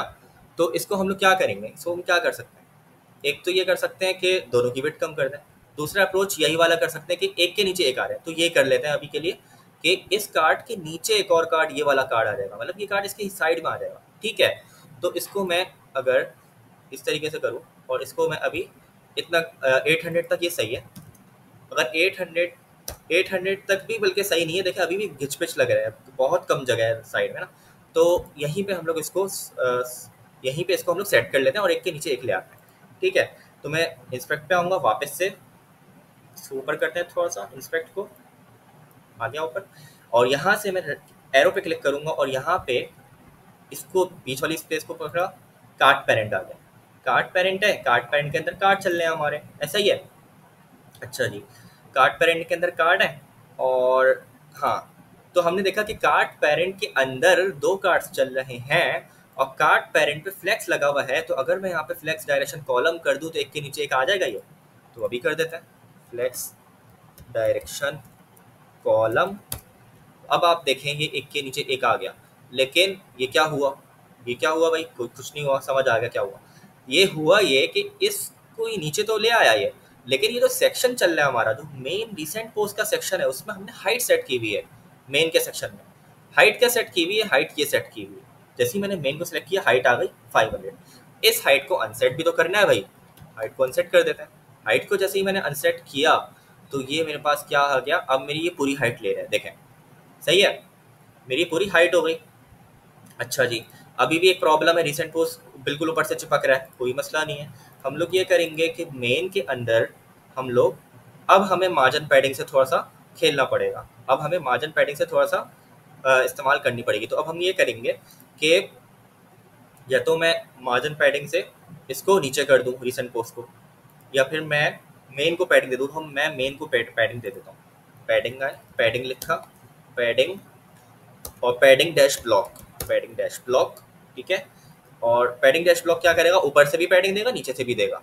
तो इसको 50 पिक्सल दे देना, इतना सही है, और नीचे से भी इतना सही है, या 60 देते हैं, 60 ज़्यादा सही रहेगा, थोड़ा सा ज़्यादा गैप होना चाहिए, ठीक है जी। तो इस तरीके से आ गया। अब हम लोग क्या करेंगे, अपनी इस CSS को कहाँ सेव करेंगे, इस CSS को हम लोग अपने मीडिया स्क्रीन में लगा देंगे। कौन सी CSS को, रिसेंट पोस्ट के मेन को। तो इस पूरे को कॉपी करना है, इस पूरे को कॉपी किया, इधर है 800 वाला हमारा चल रहा है स्क्रीन, इसके अंदर है, इसके अंदर यहाँ पे इस तरीके से लगा दिया। और एक और CSS भी थी, एक और कौन सी CSS थी, कार्ड पेरेंट की। कार्ड पेरेंट में हमने क्या चेंज किया था, गैप लगाया था, गैप नहीं लगाया था सॉरी, हमने क्या किया था, इसमें फ्लेक्स डायरेक्शन कॉलम लगाया था। देखें अभी मैंने इसको जो है ना, यहाँ पे जैसे मैंने पेस्ट किया ना, तो ये पेज रिलोड हो गया। जैसे पेज रिलोड हुआ ना, तो यहाँ पे ये CSS चली गई। तो इस चीज़ का ख्याल रखना पड़ेगा। फ्लेक्स डायरेक्शन कॉलम किया था हमने, वापस से कर देते, कोई मसला नहीं। फ्लेक्स डायरेक्शन कॉलम, इस पूरे को कॉपी करेंगे, क्लासेस समेत पूरा कॉपी किया, और नीचे आके यहाँ पेस्ट कर दिया। कहाँ पेस्ट किया, 800 वाले के अंदर पेस्ट किया, याद रखिएगा, क्योंकि अभी हम लोग मेन साइट में नहीं काम कर रहे हैं, हम लोग रिस्पॉन्सिवनेस पे काम कर रहे हैं। तो रिस्पॉन्सिवनेस वाली चीज़ पे हम लोग लगाएंगे, मीडिया स्क्रीन के अंदर लगाएंगे, ठीक हो गया। अब मैं अगर इसको रिलोड करूँ, तो मैं बार बार इंस्पेक्ट बंद कर देता हूँ गलती से। अब अगर मैं इसको इंस्पेक्ट खोल के रिलोड करूँ और मैं इसको छोटा करूँ, तो अब आप लोग देखेंगे कि ये इस तरीके से आ गया है, सही से आ गया है। लेकिन अभी भी एक प्रॉब्लम है, प्रॉब्लम ये है कि अभी भी ये, अच्छा ये जो नीचे सेक्शन है इसको भी छोड़ दें, इसको हम देख लेंगे। ये नीचे वाला सेक्शन इसके ऊपर आ रहा है, इस सेक्शन का मसला नहीं है, ये सही है बिल्कुल। प्रॉब्लम ये है कि अभी ये बिल्कुल चिपक रहा है, बिल्कुल रिसेंट पोस्ट लेफ्ट से और व्यू ऑल राइट से चिपक रहा है, ये कार्ड भी लेफ्ट और राइट से चिपक रहा है। तो हम इसको कैसे सही करें, यहाँ तक सही है, ठीक है। अब हम इसको काम करते हैं। अभी हमने कार्ड को कितनी दी हुई है, विड्थ, हमने कार्ड को विड्थ दी हुई है, विड्थ दी हुई नहीं है। जब हमने विड्थ नहीं दी हुई है तो वो कितनी विड्थ लेगा, बाय डिफॉल्ट वो ले लेगा कितनी, 100%। सही है, देखिए यहाँ पे हमने कार्ड को सिलेक्ट किया और कोई विड्थ नहीं दी हुई ना, कोई विड्थ नहीं दी हुई, हमने सिर्फ हाइट दी हुई है उसको। तो वो बाय डिफॉल्ट कितनी लेगा, 100% लेगा। तो उसको विड्थ दे देता है। विड्थ जैसे ही मैं दूंगा 90%, सही है, तो इस तरीके से ये छोटा हो जाएगा। या तो उसको मैं परसेंट में दे सकता हूँ, या इसको मैं इसको पिक्सल में दे सकता हूँ। तो परसेंट दे देते हैं, क्योंकि फिर हमें हर स्क्रीन पे चेंज करना पड़ेगा। पिक्सल अगर देंगे तो हर स्क्रीन पे चेंज करना पड़ेगा, तो मैं इसको 90% देता हूँ। और बीच में करने के लिए मैं इसको सिंपल एक चीज़ दूंगा, मैं इसको कर दूंगा मार्जिन डैश ऑटो। ठीक है, मार्जिन डैश ऑटो नहीं, सॉरी, मार्जिन ऑटो। तो ये दोनों चीज़ें मैंने इसको दे दी हैं। ठीक है, अच्छा अब एक और काम भी हम लोग कर सकते हैं। वैसे तो ये हो गया सही है, अब ठीक हो गया, इसको मैं छोटा करके देख लूँ। सही है, ठीक है, ठीक है, मोबाइल पे भी ठीक है। 320 तक चेक करना होता है, 320 तक सही आ गया। ठीक है, तो ये हमारा सही हो गया है। ठीक है, अच्छा जी, ये हमारा हो गया इस तरीके से। लेकिन अगर मैंने यहाँ पे कार्ड पे मैंने दिए ना विड्थ, तो क्यों ना हम लोग कार्ड को विड्थ देने के बजाय अगर मेन को विड्थ दे दें तो वो ज़्यादा बेहतर नहीं रहेगा, क्योंकि मेन के अंदर हेडिंग वाला डिफ भी आ रहा है ना। तो कार्ड विड्थ को मैं हटाता हूँ यहाँ से, और कार्ड को देने के बजाय हम लोग मेन को दे देंगे विड्थ। ठीक है, तो इधर है और विड्थ दे देंगे 90% और मार्जिन ऑटो। अब ठीक हो गया, अब रिसेंट पोस्ट भी सेट हो गया, कार्ड भी सेट होगा। ठीक है, तो अच्छा ये चीज़ें जो है ना, आपको परेशान ना हो, ये चीज़ें आ जाएंगी आप लोगों को। ठीक है, बिल्कुल परेशान होने की जरूरत नहीं है अभी, क्योंकि मैं तो काफ़ी टाइम से काम करता हूँ, तो मेरी कोशिश ये है अभी मैं साथ साथ काम भी करवा रहा हूँ, समझा भी रहा हूँ। तो अगर आपको समझ नहीं भी आ रही ना, कोई प्रॉब्लम नहीं है, आ जाएगी समझ। ठीक है, तो परेशान होने की बिल्कुल ज़रूरत नहीं है।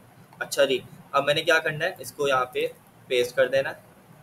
कहाँ पे पेस्ट करना था, मेन के अंदर। मेन के अंदर पेस्ट करना है और 800 वाले के अंदर पेस्ट करना है। 800 चल रहा है मेरा, सही है। तो यहाँ पे मैंने इसको कहाँ किया, रिसेंट पोस्ट के अंदर मैंने क्या कर दी, पोस्ट मेन जो डिव है उसको ही 90% विड्थ दे दी और मार्जिन ऑटो कर दिया। इससे ये हुआ कि जितनी भी चीज़ें हैं अंदर वो सारी की सारी अब गैप के साथ आ रही हैं। यहाँ पे देखिए, मैं इसको छोटा भी कर रहा हूँ ना, तो ज़्यादा छोटा हो गया, 320 तक करना होता है, 320 से बड़ा नहीं करना। अच्छा, अब देखें एक और छोटी सी प्रॉब्लम आई है। प्रॉब्लम ये है कि ये कार्ड से बाहर निकल गया है, कोई मसले की बात नहीं है। इसको हम लोग चेक कर लेते हैं कहाँ पे बाहर निकला है। ये निकला है, सही है, अभी तक ठीक है, अभी तक ठीक है। और ये ख़राब हो गया, कहाँ ख़राब हुआ, 330 पे। कोई मसला नहीं है, हम लोग इसको कर लेंगे सेट।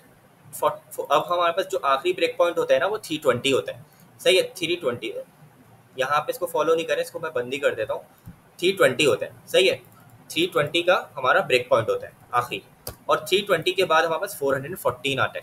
414 पर ठीक है, तो हम लोग एक काम करते हैं, 414 का एक और बनाते हैं और उसकी थोड़ी सी विड्थ बढ़ा देते हैं, सॉरी हाइट बढ़ा देते हैं कार्ड की, या हाइट को अनसेट कर देते हैं।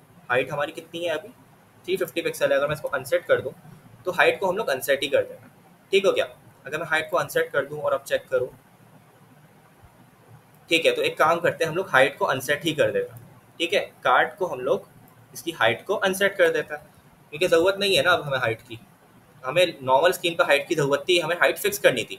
अभी तो हमने ये कर दिया कि हाइट हटा दी, अनसेट कर दिया कि भाई जितना कंटेंट है उतना स्पेस ले लो। सही है, तो हम क्या करेंगे, अपने 800 वाले के अंदर एक और CSS लगा देंगे। ये हमारा 800 वाला स्क्रीन आ गया, और यहाँ पे हमने एक और CSS लगा दी कार्ड की, रिसेंट पोस्ट के कार्ड की।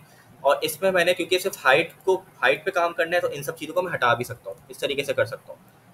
अच्छा, अब आप लोग कंफ्यूज हो रहोगे कि ये कार्ड पे मैंने सिर्फ यहाँ पे बाकी चीज़ें हटा दी, सिर्फ हाइट को रहने दिया, क्योंकि मैंने सिर्फ हाइट चेंज की है। बाकी चीज़ें वो कहाँ से उठा लेगा, अपनी मेन CSS से उठा लेगा। इसमें सिर्फ ये हाइट चेंज हो रही है। ठीक है, तो इसमें मैंने सिर्फ हाइट अनसेट कर दी। ठीक है, तो हम ऐसे भी कर सकते हैं कि जो चीज़ चेंज हो रही है स्क्रीन के अंदर, यानी कि 800 के अंदर, सिर्फ उस चीज़ को ले लें, बाकी चीज़ें हटा दें आप। फॉर एग्जाम्पल, यहाँ पे मेरे पास रिपोस्ट मेन के अंदर विड्थ और मार्जिन मैंने लगाई है ना, बाकी चीज़ें तो वही हैं, तो मैं इसको हटा भी सकता हूँ ऐसे यूँ करके। सही है, हाइट मैंने अनसेट की थी, विड्थ 90% की थी, मार्जिन ऑटो की थी, बाकी चीज़ें तो वही हैं, तो बाकी चीज़ों को मैं हटा सकता हूँ। बाकी चीज़ें वो मेन CSS जो ऊपर हमने की है वहाँ से ले लेगा। सही है, तो इसको हम लोग इस तरीके से कर सकते हैं। ठीक है, अच्छा, अब हमारे पास इस तरीके से हो गया। अब हम इसको अगर 320 भी करके मैं देख लूँ तो 320 पे ये सही आना चाहिए। सही है, तो ये इस तरीके से आ गया। अब ये आखिरी वाला डिफ रह गया, इसको हम देख लेते हैं, इसका क्या मसला है। कोई मसले की बात नहीं, इसको हम सेट कर लेते हैं। यहाँ तक ठीक आ रहा है, यहाँ तक ठीक आ रहा है, यहाँ तक सही है, 800 तक ठीक, 800 देखें आ गया, 800 पे मसला कर रहा है, 800 से नीचे पे मसला कर रहा है। अब देखिए बहुत घिच पिच हो गया, तो हम सिंपल इसको क्या करेंगे कि इसको और जो अगर मैं छोटा करूँ अभी, तो इसको मैं ये करता हूँ कि देखिए अभी ये सही लग रहा है, अभी इतना बुरा नहीं लग रहा। सही है, अभी इतना बुरा नहीं लग रहा, बस इसको लेफ्ट साइड से थोड़ी सी स्पेसिंग दे देंगे, बाकी मसला नहीं है। जैसे ही ये किस पे आ रहा है, जैसे ही ये 630 से नीचे आ रहा है, सही है, तो हम मसला कर रहे हैं, ठीक है। तो हम क्या करेंगे कि पहले तो उसको स्पेसिंग दे देते हैं थोड़ी सी, यहाँ तक ठीक है। इधर आके ना यानी कि 800 से नीचे पे हम लोग इसको क्या करते हैं कि थोड़ी सी स्पेसिंग दे देना। इस तरीके से मैंने इसको पकड़ा, यहाँ से क्लिक करके पॉइंटर से इसको पकड़ा और इधर आते हैं और कार्ड को भी बंद कर देते हैं। ये 3 कार्ड्स हैं, कार्ड पेरेंट है और फिर मेन है। तो मेन को हम पकड़ते हैं और मेन को पकड़ के हम लोग क्या करेंगे कि सबसे पहले तो इसकी हाइट को अनसेट कर देते हैं। भाई ये हाइट हमें अब चाहिए नहीं, हाइट अनसेट हो गई, ठीक है जी। हाइट अनसेट हो गई, उसके बाद हमें क्या करना है, सिंपल, अगर हम इसको सिर्फ हाइट अनसेट करके भी चेक कर लेते हैं कि क्या हो रहा है। अब क्या हो रहा है, कुछ बेहतर हुआ। अब देखें ये कुछ बेहतर हो गया, लेकिन अभी ये बाहर जा रहा है, सही है, कंटेंट बाहर जा रहा है। तो कोई बात नहीं, इसको हम लोग आसानी से सेट करते हैं। यहाँ तक ठीक है, यहाँ तक ठीक है, यहाँ तक सही है, यहाँ तक 620 सही है। तो एक काम करते हैं, इसको हम लोग 768 पे हम लोग ब्रेक पॉइंट बना लेते हैं अपना, ये 768 पे अप्लाई करते हैं। तो मैं यहाँ नीचे आऊँगा अब मैंने 800 के अंदर काम नहीं करना, अब मैं एक नया बना रहा हूँ। तो एक नया बनाने के लिए मैं क्या करूँगा कि इसको सिंपल ऊपर वाले को कॉपी करूँगा और सबसे नीचे आके पेस्ट करूँगा और यहाँ पे 800 खत्म हो गया, 3019 पे ये जो ब्रैकेट है ये 801 का ब्रैकेट है, 800 का ब्रैकेट है, ठीक है। तो अब यहाँ पे मैंने एक नया बनाया और ये 768 का बनाया है, 768, ठीक है। और इसके अंदर 768 के अंदर मैंने अपना ये वाला काम करना है। तो यहाँ पे मैंने क्या किया था, मैंने यहाँ पे इसकी हाइट को अनसेट कर दिया था मेन को। तो इस हाइट को अनसेट करके मैं पूरे को कॉपी कर लूँगा, ठीक है, और 800 वाले के अंदर डाल दूंगा, सही है। और यहाँ पे सारी चीज़ें हटा दूंगा, सिर्फ हाइट को अनसेट किया ना, बाकी चीज़ें वो ऊपर से उठा लेगा, ठीक है जी। तो ये हो गया हमारा हाइट वाला काम। अब देखते हैं क्या मसला आ रहा है। अब मसला ये आ रहा है कि जब मैं इसको यहाँ तक तो ठीक है, ठीक है। अच्छा थोड़ा सा गैप भी कम कर देता है, इनका गैप भी थोड़ा सा कम कर देता है। गैप कितना आ रहा है भाई, गैप 100 पिक्सल का आ रहा है भाई, बहुत ज़्यादा है मोबाइल के हिसाब से, इसको 50 पिक्सल कर देता है, सही है जी। तो इसको भी मैं यहाँ से कॉपी करूँगा और 800 के बाद मैं इसको लेके 800 के अंदर पेस्ट कर दूँगा। इधर है, पेस्ट कर दिया, ठीक है। ये 800 के अंदर मैंने पेस्ट किया, 768 में अभी कुछ भी पेस्ट नहीं किया, ठीक है। अब मैं इसको रिलोड करके देख लेता हूँ कैसा दिख रहा है भाई। तो अब देखते हैं क्या हो रहा है। अब गैप थोड़ा सा कम हो गया, फीचर्ड वर्क्स की परेशानी लें, इसको भी हम कर देते हैं ठीक। अब इसको नीचे करते हैं और यहाँ पे आके ये बुरा लग रहा है। अब मैं चाह रहा हूँ कि भाई ये जो टेक्स्ट है, मतलब ये जो मेरे पास पूरा का पूरा डिव है, ये नीचे आ जाए पिक्चर के। तो कैसे करेंगे, फ्लेक्स डायरेक्शन कॉलम से, सही। और कहाँ पे आ जाए, 600 पे। अब एक काम करते हैं, 600 पे करते हैं इसको, 601 तक ठीक है, चेक कर लेते हैं, 601 तक ठीक है, यहाँ तक ठीक है, सही, इतना बुरा नहीं लग रहा। 600 पे जैसे ही आए वो क्या हो, ये पूरा का पूरा डिव इमेज के नीचे आ जाए। तो इसको कैसे करेंगे, फ्लेक्स डायरेक्शन कॉलम, ये पकड़ा, पेरेंट पकड़ा दोनों का, दोनों के पेरेंट कौन है, कार्ड। कार्ड को मैंने क्या कर देना है, फ्लेक्स डायरेक्शन कॉलम, सही है, आ गया। और दोनों को मैंने अब इनको सेंटर भी कर देना है, justify content centre, sorry align items centre होगा, align items centre, align items centre. जैसे ही मैंने अलाइन एटम सेंटर किया, देखिए इमेज बीच में आ गया और ये भी बीच में आ गया, ठीक है। तो इसको तो मैं सबसे पहले कॉपी करके, ये CSS मेरी ज़ाया नहीं हो जाए, इसको मैं कॉपी करके पेस्ट कर देता हूँ यहाँ पे 768 के अंदर नहीं, 600 के अंदर। हमने क्या बोला था, अभी 600 के अंदर ये काम करना है, ठीक है। अब रिलोड करके देख लेते हैं, 600 के अंदर मेरे पास क्या हो जाएगा, 600 के अंदर मेरे पास इस तरीके से, जैसे 601 पे ये है, 600 पे जैसे ही आएगा वो क्या हो जाएगा, बीच में आ जाएगा। और अब इनको भी मैं चाह रहा हूँ बीच में आ जाए, ये सारी चीज़ें भी बीच में आ जाए भाई, ये भी चाह रहा हूँ मैं बीच में आ जाए।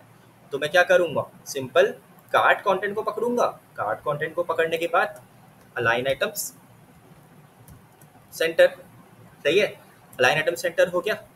तो इसको भी मैं कॉपी कर लेता हूँ और इसको भी, इस पूरे को भी मैं यहाँ से 600 के अंदर पेस्ट कर दूंगा। तो ये 600 के अंदर ये दोनों CSS आ गई, इसको मैं वापस से रिलोड करूँगा। अब मुझे टेक्स्ट को भी सेंटर करना है, तो टेक्स्ट को पकड़ूंगा, पैराग्राफ को, यानी पैराग्राफ को पकड़ के, अब यहाँ पे एक नई चीज़ है, टेक्स्ट अलाइन सेंटर से हम लोग पैराग्राफ को सेंटर कर सकते हैं, ठीक है। तो टेक्स्ट अलाइन सेंटर, अब मैंने इसको सेंटर कर दिया, देखें अब ये कितना बेहतर लग रहा है, काफ़ी बेहतर लग रहा है। थोड़ा सा गैप हम यहाँ पे दे देंगे तो अभी ये थोड़ा सा घिच पिच हो गया है, मतलब इनके बीच में थोड़ा सा गैप कम है, तो इनको हम गैप दे देंगे। अभी फिलहाल के लिए मैं टेक्स्ट अलाइन सेंटर दे देता हूँ उसको जल्दी से, और यहाँ पे 600 पे आके मैं इसको 600 के अंदर डाल दूंगा। फॉन्ट साइज फॉन्ट विड्थ देने की जरूरत नहीं, ऊपर से उठा लेगा, सिर्फ टेक्स्ट अलाइन सेंटर वो यहाँ से उठा लेगा, ठीक है, 600 के अंदर। अच्छा, तो ये है हमारा, इस तरीके से हमने इसको सेट कर लिया। अब हम इसको 320 पे भी चेक कर लेते हैं कैसा लग रहा है।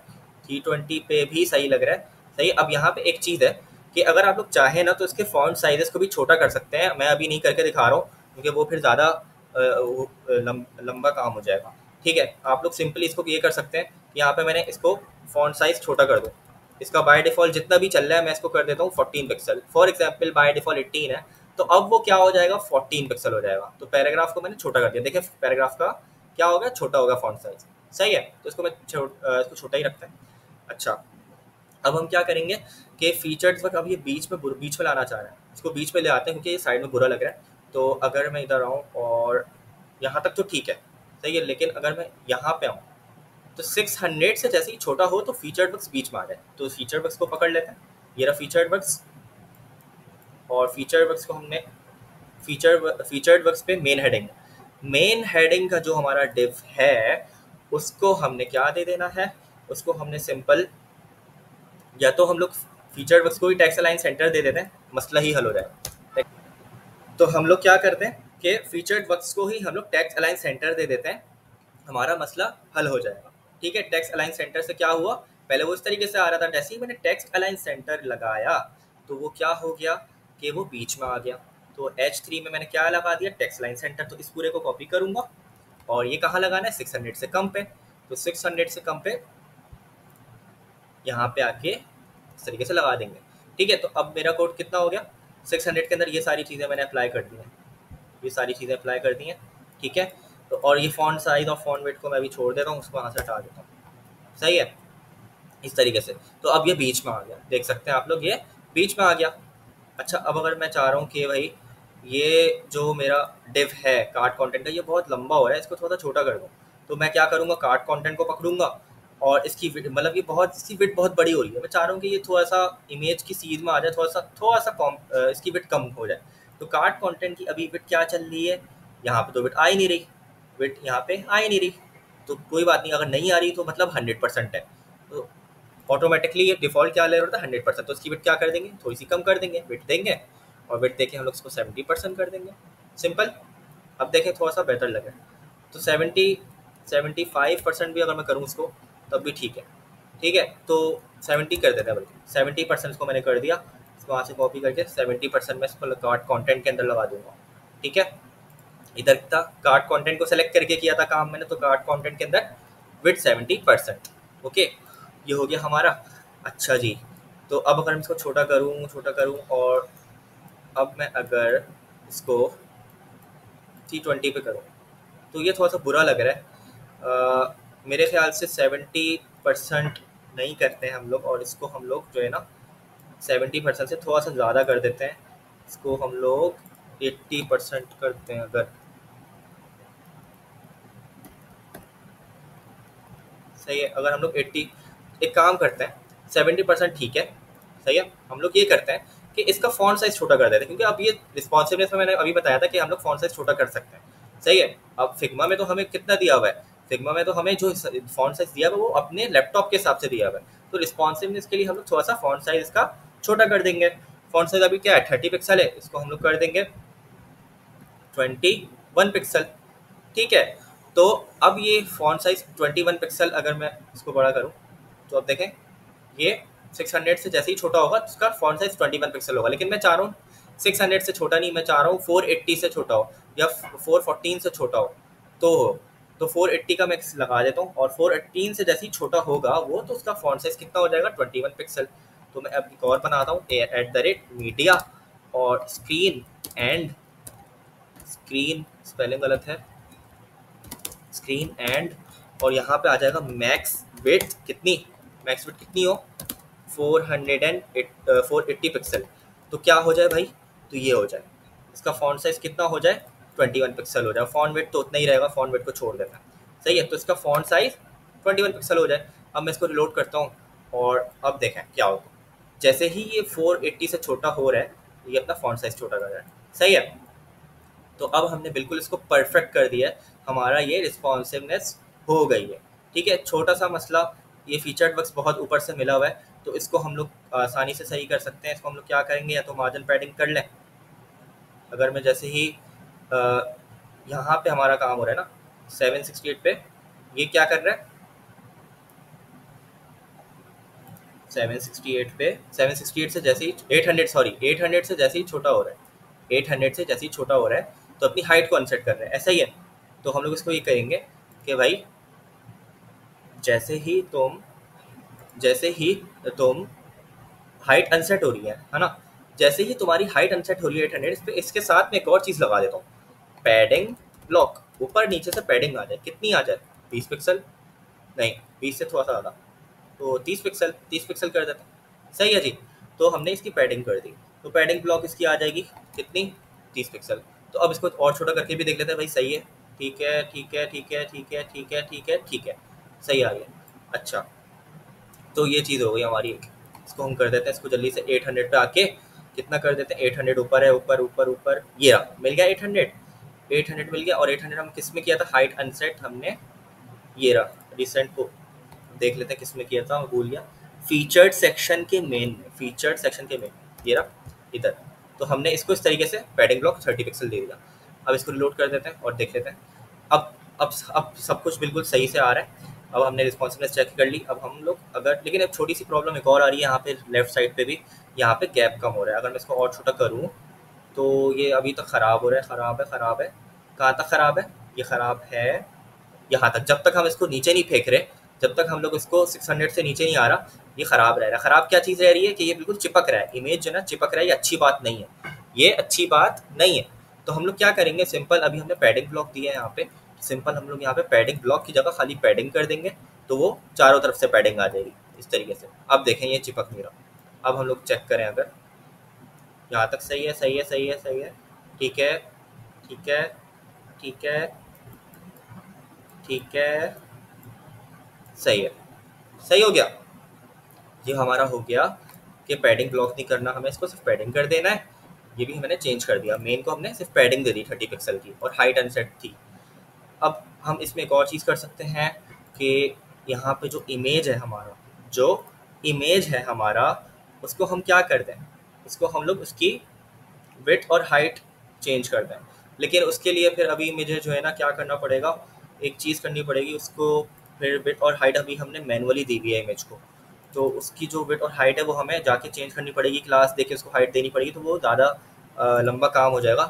तो उसको अभी छोड़ देता है ये, वरना हम लोग ये कर सकते थे कि इस इमेज को थोड़ा सा और बड़ा कर दें, सही है, लेकिन अभी छोड़ देते हैं, इसकी विड्थ और हाइट मैनुअली देनी पड़ेगी, तो ज़्यादा लंबा काम हो जाएगा। और एक और चीज़ इसमें मैं यहाँ पे देख रहा हूँ कि यहाँ पे डिज़ाइनिंग डैशबोर्ड्स बीच में नहीं आ रहा, कुछ अजीब सा आ रहा है, अजीब सा क्यों आ रहा है। अच्छा ठीक है, पैडिंग वेडिंग की वजह से वो थोड़ा सा प्रॉब्लम कर रहा है। कार्ड कंटेंट को हम लोग क्या करते हैं कि कार्ड कंटेंट को हम लोग 70% ही रहने दें। इसका फॉन्ट साइज अगर मैं और छोटा कर दूं तो कैसा रहेगा, फॉन्ट साइज इसका अगर मैं 21 पिक्सल है, बहुत छोटा हो जाएगा। सही है, तो हम लोग एक काम करते हैं, सिंपल सा काम कर देते हैं कि इसका कार्ड कंटेंट की विड्थ बढ़ा देते हैं। सही है, कार्ड कंटेंट की विड्थ बढ़ा देते हैं 80 पिक्सल या 82 पिक्सल कर देते हैं। ठीक है जी, तो कार्ड कंटेंट की विड्थ हमने थोड़ी सी बढ़ा दी, क्या कर दी 82 पिक्सल कर दी 600 के अंदर। सही है, तो कार्ड कंटेंट की विड्थ हमने बढ़ाई है थोड़ी सी। अभी चेक कर लेते हैं 800 के अंदर, 800 के अंदर किया था हमने काम। कार्ड कंटेंट ढूंढ लेते हैं, कार्ड कंटेंट कहाँ है भाई, card dash content feature section, card content, ठीक है, फीचर सेक्शन मिल क्यों नहीं रहा मुझे। चले इसको वापस से, ये नहीं है अगर तो कोई मसले की बात नहीं, इस पूरे को कॉपी करके वापस से पेस्ट कर देंगे, मसला थोड़ी है। इधर है 800 के अंदर, 800 के, अच्छा 600 के अंदर करना है, सही है, ठीक है, सॉरी मैं इसको 800 के अंदर ढूंढ रहा हूँ जबकि ये 600 के अंदर है, तो मेरे दिमाग में पता नहीं कहाँ था। खैर, तो कार्ड कंटेंट जो है हमारा, उसको हमने क्या करना था 82 पिक्सल, 82%, 82%। सही है। तो ये 82% हो गया हमारा किसके अंदर, 600। जैसे ही वो 600 के अंदर आएगा स्क्रीन साइज कितना हो जाएगा, उसका विड्थ हो जाएगी कार्ड कंटेंट की 82%। तो अब हम लोग ओवरऑल चेक कर लेते हैं इसको कि भाई कैसा लग रहा है। अब हम आते हैं शुरू से।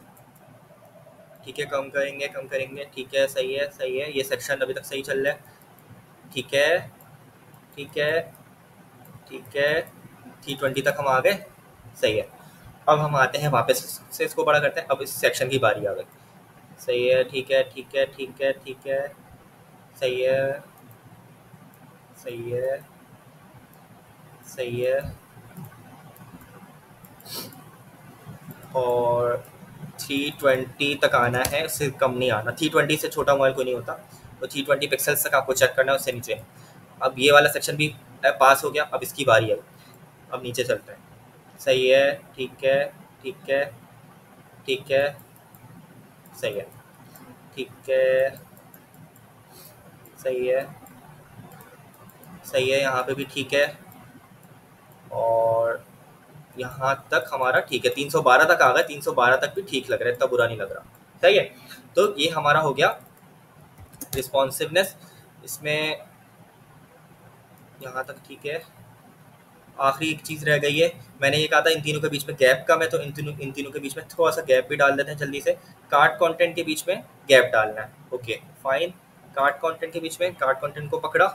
सही है, यहाँ से कार्ड कंटेंट को पकड़ा और यहाँ पे आके गैप 10 पिक्सल। सिंपल। अब चेक कर लेते हैं 320 पे कैसा लगेगा। सही लग रहा है। तो ये भी हमने कर लिया। ये किसके अंदर है, ये है 600 के अंदर। देखें, ये 600 के अंदर है, तो 600 के अंदर कार्ड कंटेंट के अंदर 10 पिक्सल। 600 के अंदर कार्ड कंटेंट के अंदर मतलब फीचर सेक्शन के कार्ड कंटेंट के अंदर गैप 10 पिक्सल। सही है। तो अब हमारा सब कुछ बिल्कुल परफेक्ट हो गया है और हमारी रिस्पॉन्सिवनेस कंप्लीट हो चुकी है। आप लोग चाहो तो इसमें और चीज़ें कर सकते हो, जैसे कि यहाँ पे मुझे थोड़ा सा गैप कम लग रहा है तो आप लोग बढ़ा सकते हो। तो मैं यहाँ पे इसको एंड करता हूँ और बिल्कुल हमारी रिस्पॉन्सिवनेस हो चुकी है। और ये वैसे तो ऑप्शनल पार्ट था, लेकिन अगर आप लोगों ने यहाँ तक कर लिया तो बहुत बहुत मुबारक हो कि ये इतना हो गया आप लोगों का। और मुझे पता है ये चीज़ आपको मुश्किल लगी होगी और समझ नहीं आई होगी रिस्पॉन्सिवनेस, क्योंकि मैं सही से समझा नहीं पाया, क्योंकि मैं साथ साथ कर रहा हूँ और जितना मैं समझा करने के साथ साथ समझाना बहुत मुश्किल होता है। तो इस रिस्पॉन्सिवनेस पे मैं अलग से वीडियो लाऊंगा, जो कि मैं वेब डेवलपमेंट की वीडियो वेब डेवलपमेंट की प्लेलिस्ट पे अपलोड करूँगा।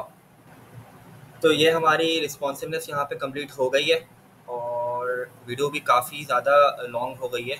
तो क्योंकि साथ साथ समझा रहा होता हूँ इसलिए लॉन्ग हो जाती है। कमेंट आया था कि भाई आप थोड़ा सा छोटी बनाया करें वीडियो, हालांकि ये पार्ट्स में, लेकिन फिर भी आप लोग देखें कितनी लॉन्ग वीडियोस हो जाती हैं। तो मेरी कोशिश यही होती है कि भाई जितना ज़्यादा से ज़्यादा छोटी हो, लेकिन उससे ज़्यादा मेरी कोशिश ये होती है कि आप लोग को समझ आए। मैं कोशिश ये करता हूँ कि आप लोग को चीज़ें समझ आएँ, कि अगर मैं कोई चीज़ कर रहा हूँ तो मैं क्यों कर रहा हूँ। ऐसे तो आप लोग खाली कर लोगे और आप लोगों को समझ नहीं आएगी।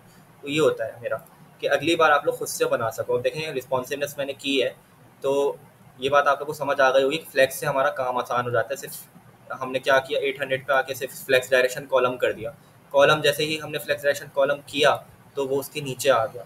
और वो हमने किस में अप्लाई किया, वो हमने अपने कोड के अंदर इसको स्क्रीन दे दी कि स्क्रीन भाई ये स्क्रीन होगी, मैक्स विड्थ इतनी होगी, 800 से कम होगा तो फिर ये चीज़ अप्लाई हो जाएगी। अच्छा एक बात आप हमेशा याद रखिएगा कि E1024 नहीं 1200 पिक्सल है। कि अब जैसे कि ये जो चीज़ है ना, ये जो स्क्रीन, ये जो CSS है, ये 0 से 1200 के पिक्सल पे अप्लाई होगी। ठीक है। ये जो स्टाइलिंग है ये 0 से 1200 के पिक्सल पे के स्क्रीन पे अप्लाई होगी। तो जैसे ही ये स्क्रीन 1200 से छोटी होगी ना तो ये चीज़ अप्लाई हो जाएगी। ठीक है। तो आप लोगों को क्या करना है कि अगर आप मैक्स विड्थ इस्तेमाल कर रहे हो ना, मिन विड्थ भी होता है मैक्स विड्थ भी होता है, अगर आप मैक्स विड्थ इस्तेमाल कर रहे हो तो बड़े से शुरू करना है। सही है, 1200 पिक्सल। इसका रीज़न ये है कि अगर आप छोटे से शुरू करेंगे तो फिर प्रॉब्लम होगी।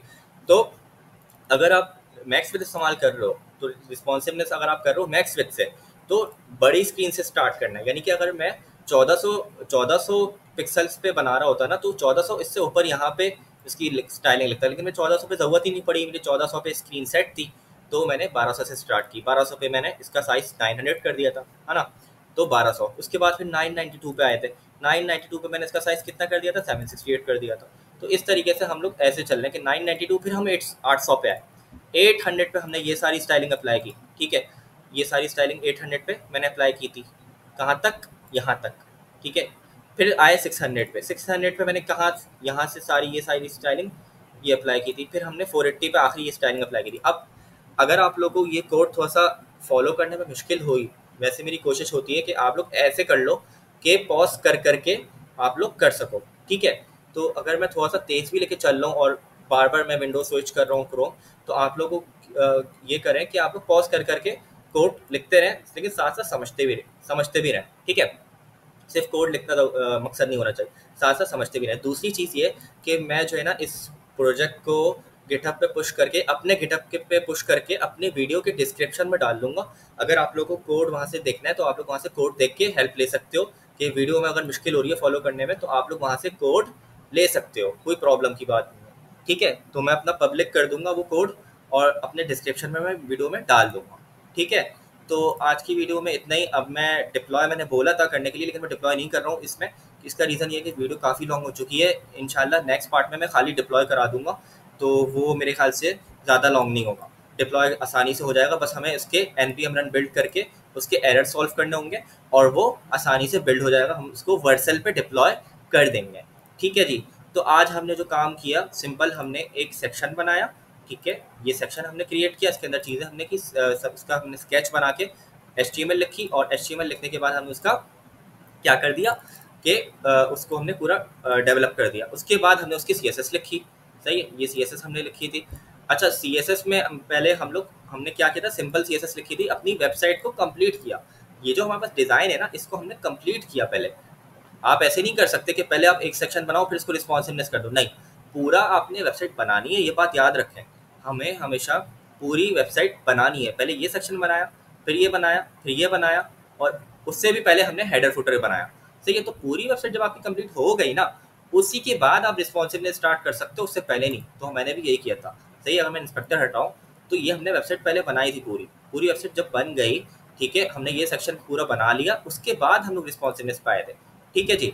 तो ये हमारा एक फ्लो था कि हमने पूरी वेबसाइट बनाई, तीनों सेक्शन, हेडर फुटर बनाया, हेडर फुटर बनाने के बाद ये तीनों सेक्शंस बनाए, सही है, और CSS के साथ बनाए। और फिर हमने उस पर कहाँ से, जब हमारी CSS हो गई, तो उसके बाद हमने यहाँ से मीडिया क्वेरीज लगाना स्टार्ट की। हमने चेक करना स्टार्ट किया कि कहाँ पे हमारा डिज़ाइन ख़राब हो रहा है, कहाँ पे हमने इंस्पेक्ट किया और इंस्पेक्ट पे देखा कि भाई यहाँ तो ठीक है, यहाँ तक ठीक है, यहाँ तक ठीक है, 1200 से जैसे नीचे आ रहा है तो हमारा डिज़ाइन ख़राब हो रहा था, तो हमने 1200 से नीचे ये मीडिया क्वेरी लगाना स्टार्ट कर दी, ठीक है। तो ये हमारा एक फ्लो था, एक मैंने ओवरऑल आइडिया दी थी कि कैसे हमने काम किया। और जब भी आप लोग काम करोगे तो ऐसे ही करोगे, और कोई मसले वाली बात नहीं है, और आप लोग पूछ सकते हो कमेंट्स में इससे चीज़ें। बाकी इंशाल्लाह रिस्पॉन्सिवनेस में मैं वीडियो लाऊंगा, तो घबराने की ज़रूरत नहीं है। और इस पर मैं डिटेल में पढ़ाऊँगा रिस्पॉन्सिवनेस और फ्लेक्स दोनों, ये वेब डेवलपमेंट की सीरीज़ में आएगा। बाकी ये जो मेरे पास ये जो कोड है, ये आपको वीडियो की डिस्क्रिप्शन में मिल जाएगा, आप लोग वहाँ से जाके हेल्प ले सकते हो। कोई समझ नहीं आ रहा कि ये डिफ कहाँ क्लोज हो रहा है, ये वहाँ कहाँ क्लोज हो रहा है, इसके अंदर क्या हो रहा है, इसके अंदर क्या है, इस डिफ के अंदर क्या चीज़ है, इस CSS में क्या है, 800 के अंदर क्या है, 600 के अंदर क्या है, कहाँ पे क्या लगाना है, वो आप सब वहाँ से कोड से देख सकते हो गिटहब से। तो आई होप आप लोग को वीडियो पसंद आई होगी, और आप लोग का जो वेबसाइट है, आप लोग का असाइनमेंट का पूरा हो चुका होगा, और आप लोग बस सबमिट कर दोगे इसको आप। और नेक्स्ट पार्ट में मैं इंशाल्लाह इसको सबमिट करवा भी दूंगा, डिप्लॉय कर दूंगा, ताकि आप लोग डिप्लॉय भी कर लो। वैसे डिप्लॉय पे मेरी अलग से वीडियो है, तो आप लोग वो देख सकते हो। और इंशाल्लाह नेक्स्ट वीडियो में मिलते हैं। अगर आप लोग को वीडियो पसंद आई हो तो वीडियो को लाइक करें, दोस्तों के साथ शेयर करें, और अपने कीमती टाइम का बहुत बहुत शुक्रिया। आप लोग इतना सपोर्ट मुझे करते हैं, और पिछले कुछ दिनों में बहुत सपोर्ट मिला है मुझे, तो उसके लिए शुक्रिया। मिलते हैं नेक्स्ट वीडियो में, अपना ख्याल रखें, चैनल को सब्सक्राइब करें। अल्लाह हाफ़िज़।